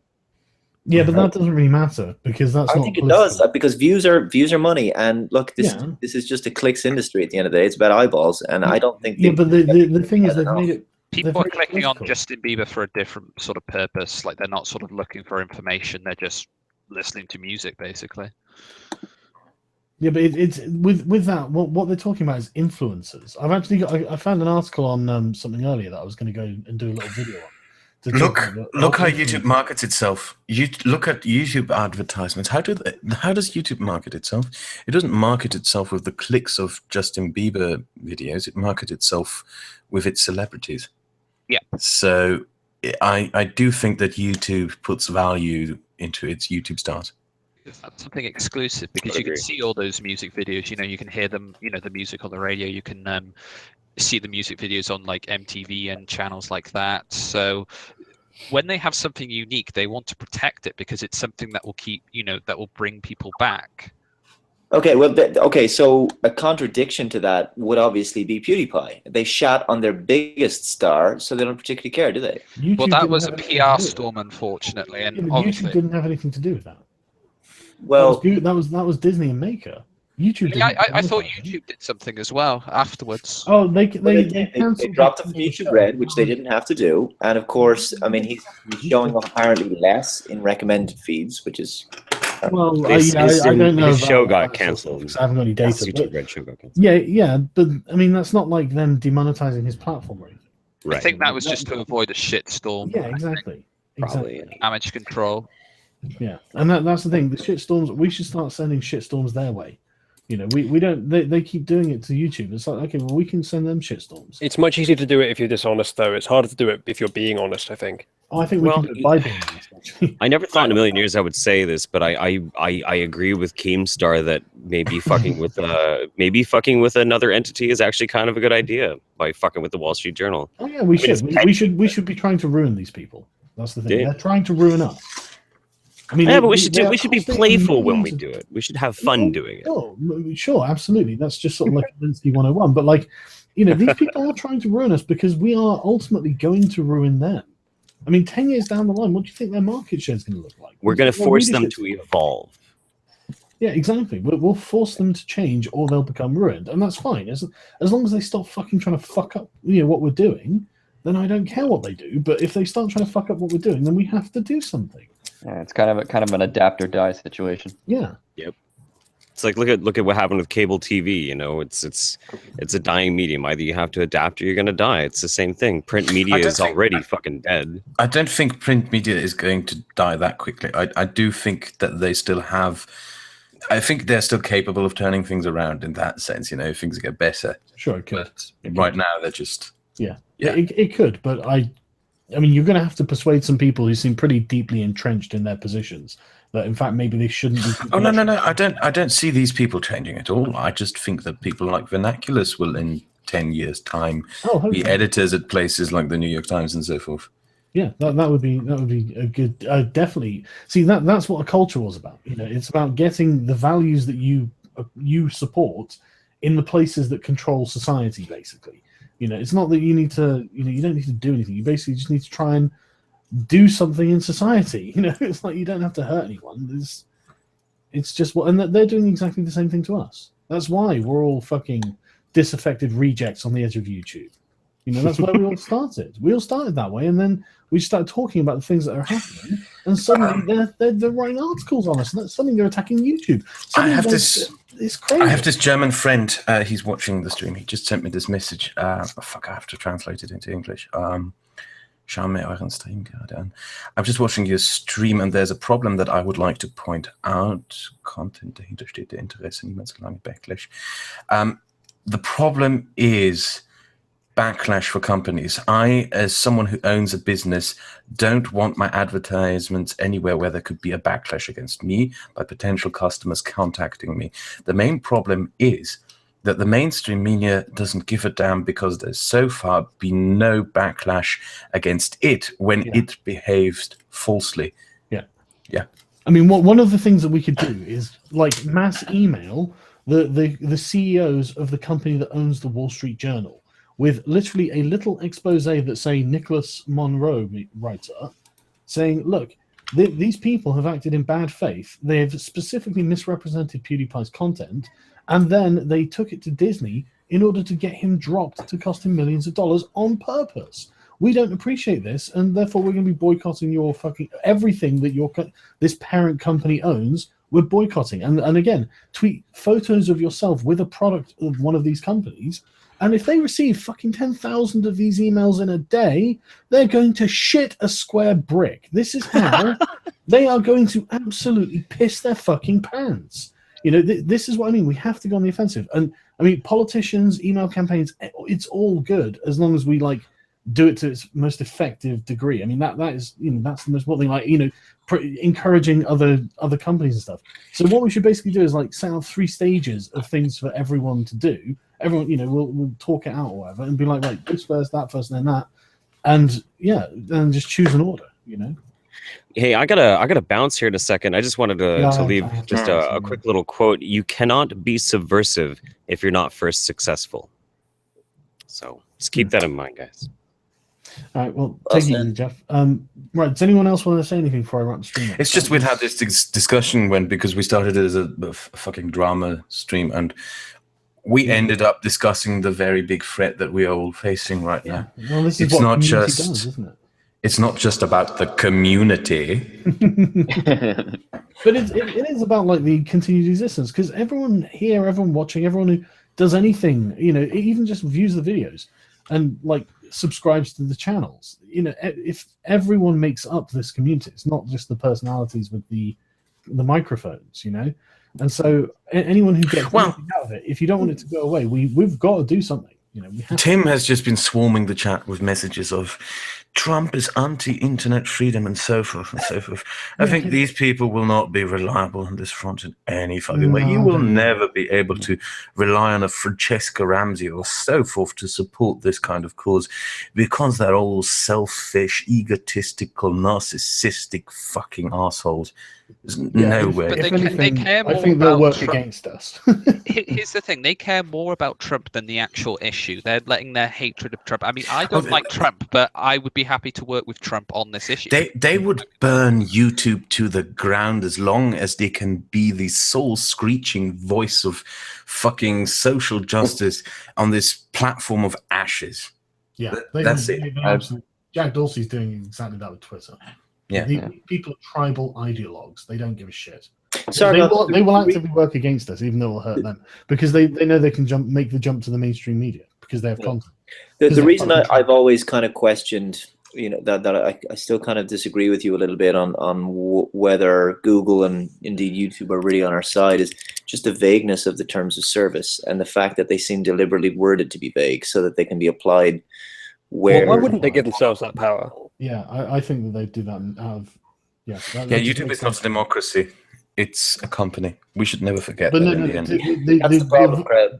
The flexible terms and conditions mean that they don't have to enforce them in certain conditions. So I mean, like, you know, they might say, oh yeah, we certainly demonetize everything that's like anti-feminist, but then they've got nice flexible conditions. So I think that the technical term is for something like that in the legal system is a rubber law, I think. Gummigesetz in German, a law that is like rubber. You can only apply it when needed and don't really enforce it constantly. Yeah, that's basically, I think, what the purpose of their terms of services being vague is. I cut out about 5 minutes ago, but something I did want to say about the whole Wall Street Journal PewDiePie thing. Mm-hmm. Did any of the journalists who assisted in writing that article have disciplinary action taken against them? No. By the Wall Street Journal? Of course not. That's an insane problem. Yeah. Like because either these journalists pitched this article and the Wall Street Journal said, "Oh wow, this is fantastic. Please come on our website," or they're just routine contributors. Oh no, they work for the Wall Street Journal. I mean, Ben Fritz has been working for. Oh yeah, I remember very clearly that the editor, the chief editor of the Wall Street Journal, tweeted out, "Man, this is an amazing scoop," or something like that.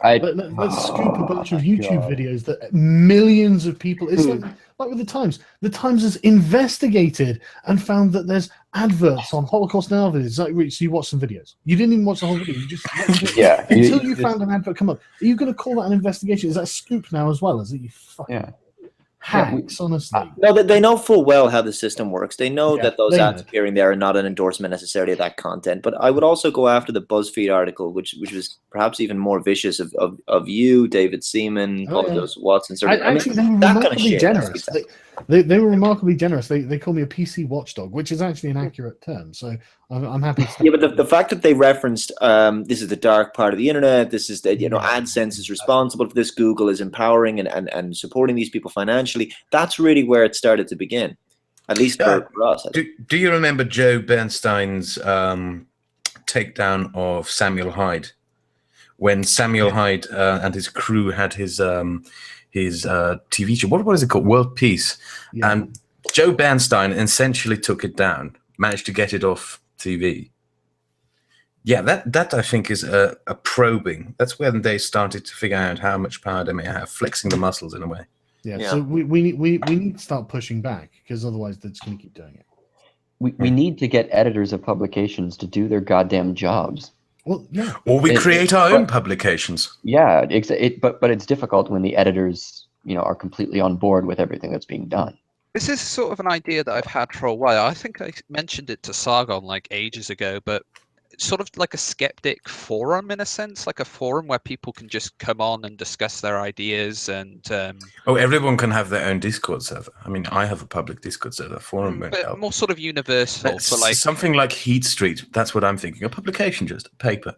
Well, every time someone tries to create a unifying standard, all you've got is one more standard. I guess, but we're sort of talking about making people like, Sargon, Kraut, Vernaculus moderators or admins. Well, I'm not necessarily saying I'd want to do any of that myself. I just want to make my videos and be left alone. I don't mind what people do, and it's a good idea to I'd love to see like a version of the Young Turks, but with people who aren't fucking stupid, crazy ideologues. If it was like that rules all of us out, so. Yeah, exactly. Yeah, but it was like Vernaculus computing forever, and a bunch of people who don't share the same fucking opinion. A bunch of people who aren't from the same ideology talking about the issues of the day. I'd watch that. Kraut's new podcast with Naked Ape. Yeah, exactly. That's a great example. I'd watch that, and that's something that would be a force for good. To actually discuss ideas and not just become, I'm better than you. You're fucking garbage. God damn, that is the worst thing I've ever seen. Like the most unprofessional thing I've ever fucking seen in my life. I think we all have our own individual goals. I mean, I run my Discord server because I enjoy talking to my subscribers on occasions. And one thing that I really want to push is encourage more people in various different European countries to make YouTube channels such as mine. Where the fuck are the Polish voices, the French voices, the Spaniards, the Portuguese, the Italians? I want more European voices in this. Every one of us has their own goal. Yeah, I'd love to hear. I mean, one of the things I actually love about the community is it's so goddamn international. This is the thing. I love it. I don't know nearly as much as like V about Romania or you about Germany. So it's really useful to have people I can talk to get this information, and people who do these videos so I will know what's actually happening beyond the stupid media narrative. It's fucking important. I think I'm going to drop out soon. Well, yeah, I'm going to bring the stream to an end. So there's one more thing that I have to say because someone brought it up in the chat. It has nothing to do with this debate. Yes, I made a fucking fool out of myself in that live stream with Vegan Gains. I looked like a fucking idiot and I embarrassed myself. You had a live stream. I'm fully aware of that. What? Yeah, and I made a fool out of myself. I look like a silly, pathetic child in it. Oh, really? Oh, dear. Yeah, I really. Yeah, Vegan Gains came out on top in this because I was just a fucking idiot. Well, lesson learned, I guess. There. Yeah. Right. Sargon, before we go, I'm going to leave you with a quote. This is from Herodotus. This is the bitterest pain among men to have much knowledge but no power. We've got the knowledge now. We only need the second thing. So hopefully. Yeah, I think that's true, and I think that we have the power. We're just not using it. I mean, one more thing for me to say: community. Very nice. See, like I get like harmful opinions in this stream of videos. Like, well, how do you know things won't go badly? Well, they might, and there will always be instances where there are. But honestly, I think everyone is so fucking like. I mean, just the fear of the word community shows that I think that if anyone has to worry about it, we're the community that has to worry about the least, because we're not like that. It's okay, yeah, it is something to watch out for. Don't get me wrong, but let's not like get hung up on it in the same way that the police are getting hung up on being racist, and so they let things go on just because they can't be stand the thought. Yeah, if you feel like a group you're part of is becoming harmfully collectivist, as it were, or like, then just fucking leave, just jump ship. Yeah, but I don't think it is. I don't think it is at all. Out. I mean, it's not like anyone's going to say you're not allowed to talk. We're the free speech people. That's what we want. It's fine. But yeah. So I don't know. Anything else you wanted to say before we end, Uslu? I gotta go, guys. I'll see you later. Yeah, take it easy. We'll talk again. I guess I would just say something that's probably just a platitude, but there's a lot of misinformation about this topic, especially the skeptic justice warriors trying to malign our position before we've even properly made it, because this is a sort of a time of transition between lots of different issues. Yeah, that was the initial topic, and you're right on that. Yeah, it's kind of up in the air. It's not very well sorted out what the sides are specifically yet. So I would urge everyone to not make too many conclusions yet. Just keep listening and don't believe what those fuckers say. Yeah, no, that's really great advice. Really great advice. And keep making content on YouTube. Just keep working. Yeah. Be defiant. Don't let it will affect you that the advertising money will be gone to a certain degree. It will affect me most definitely. But instead of whinging on and on about your Patreon account in every fucking video now for, I don't know, 3 consecutive weeks, mainly fucking keep making videos. Just don't, because if you whinge now, you're just going to show that you're scared. And we really don't want to show them that we're scared. True. Because we shouldn't be scared. We should diversify your income as well to any creators if you can. And if there's anyone out there who has an opinion about this stuff, but who doesn't feel like they should make a channel for whatever reason, just do it. Just make a video. It's not very difficult. Even if you want to just vlog and just ramble your thoughts, you'll find people who also want to talk about your thoughts. Yeah, what we need is voices on this matter. We don't need well-produced videos specifically. That's just a nice thing to have. Yeah, so, I mean, there are quite a lot of people doing quite good amount of work. Yeah. So focus, like Crown says, and like you say, focus on the work. And if you want to vlog and just talk about it, do it. You'll find people who want to discuss it with you, and that's good. Yeah. Millions of conversations need to happen, and so just do it. I mean, there's nothing wrong with it, and go for it. Yeah, and if I think you have a good point, I'll promote you myself. Yeah, I'll have you on my meager little channel. Yeah. And don't be a size whore. That's what pisses me off about a lot of people. Yeah. Oh, if you own a business, if you're watching this and you own a business, consider taking out an ad on YouTube. If you want, I'll get involved in the production. I'll record it for you if you want. Oh yeah, that is a great idea. Offer adverts from people. Yes, I'll gladly advertise for you. Even if it is for free, I'll do it for free. Consider taking out adverts on YouTube. The more small businesses have ads on YouTube, the less influence the big businesses are going to have. Yeah, and no, that's a great thing. I'll if you are a small business, listen to the stream. Yeah, email me or something, and I'll do you like a 30-second ad that you can put in front of YouTube videos or something. You can tell me what sort of thing you want. I'll make one for free. You don't have to pay me a goddamn thing. Happy to do it. I think that's a great idea. Vernaculus, did you have anything? Oh, no, I was just going to say, ladies and gentlemen, just get on with your shit. Yeah, that's basically it. Fox? No, not really. Cool. Okay, well, so anyone who's not a creator but enjoys all the content and stuff, just don't change a thing. Just carry on laughing at whatever stupid shit. If you find anything good, feel free to send it over to anyone, I guess. I'm sure everyone will get in there, and we'll see you in the comments. Take it easy, everyone.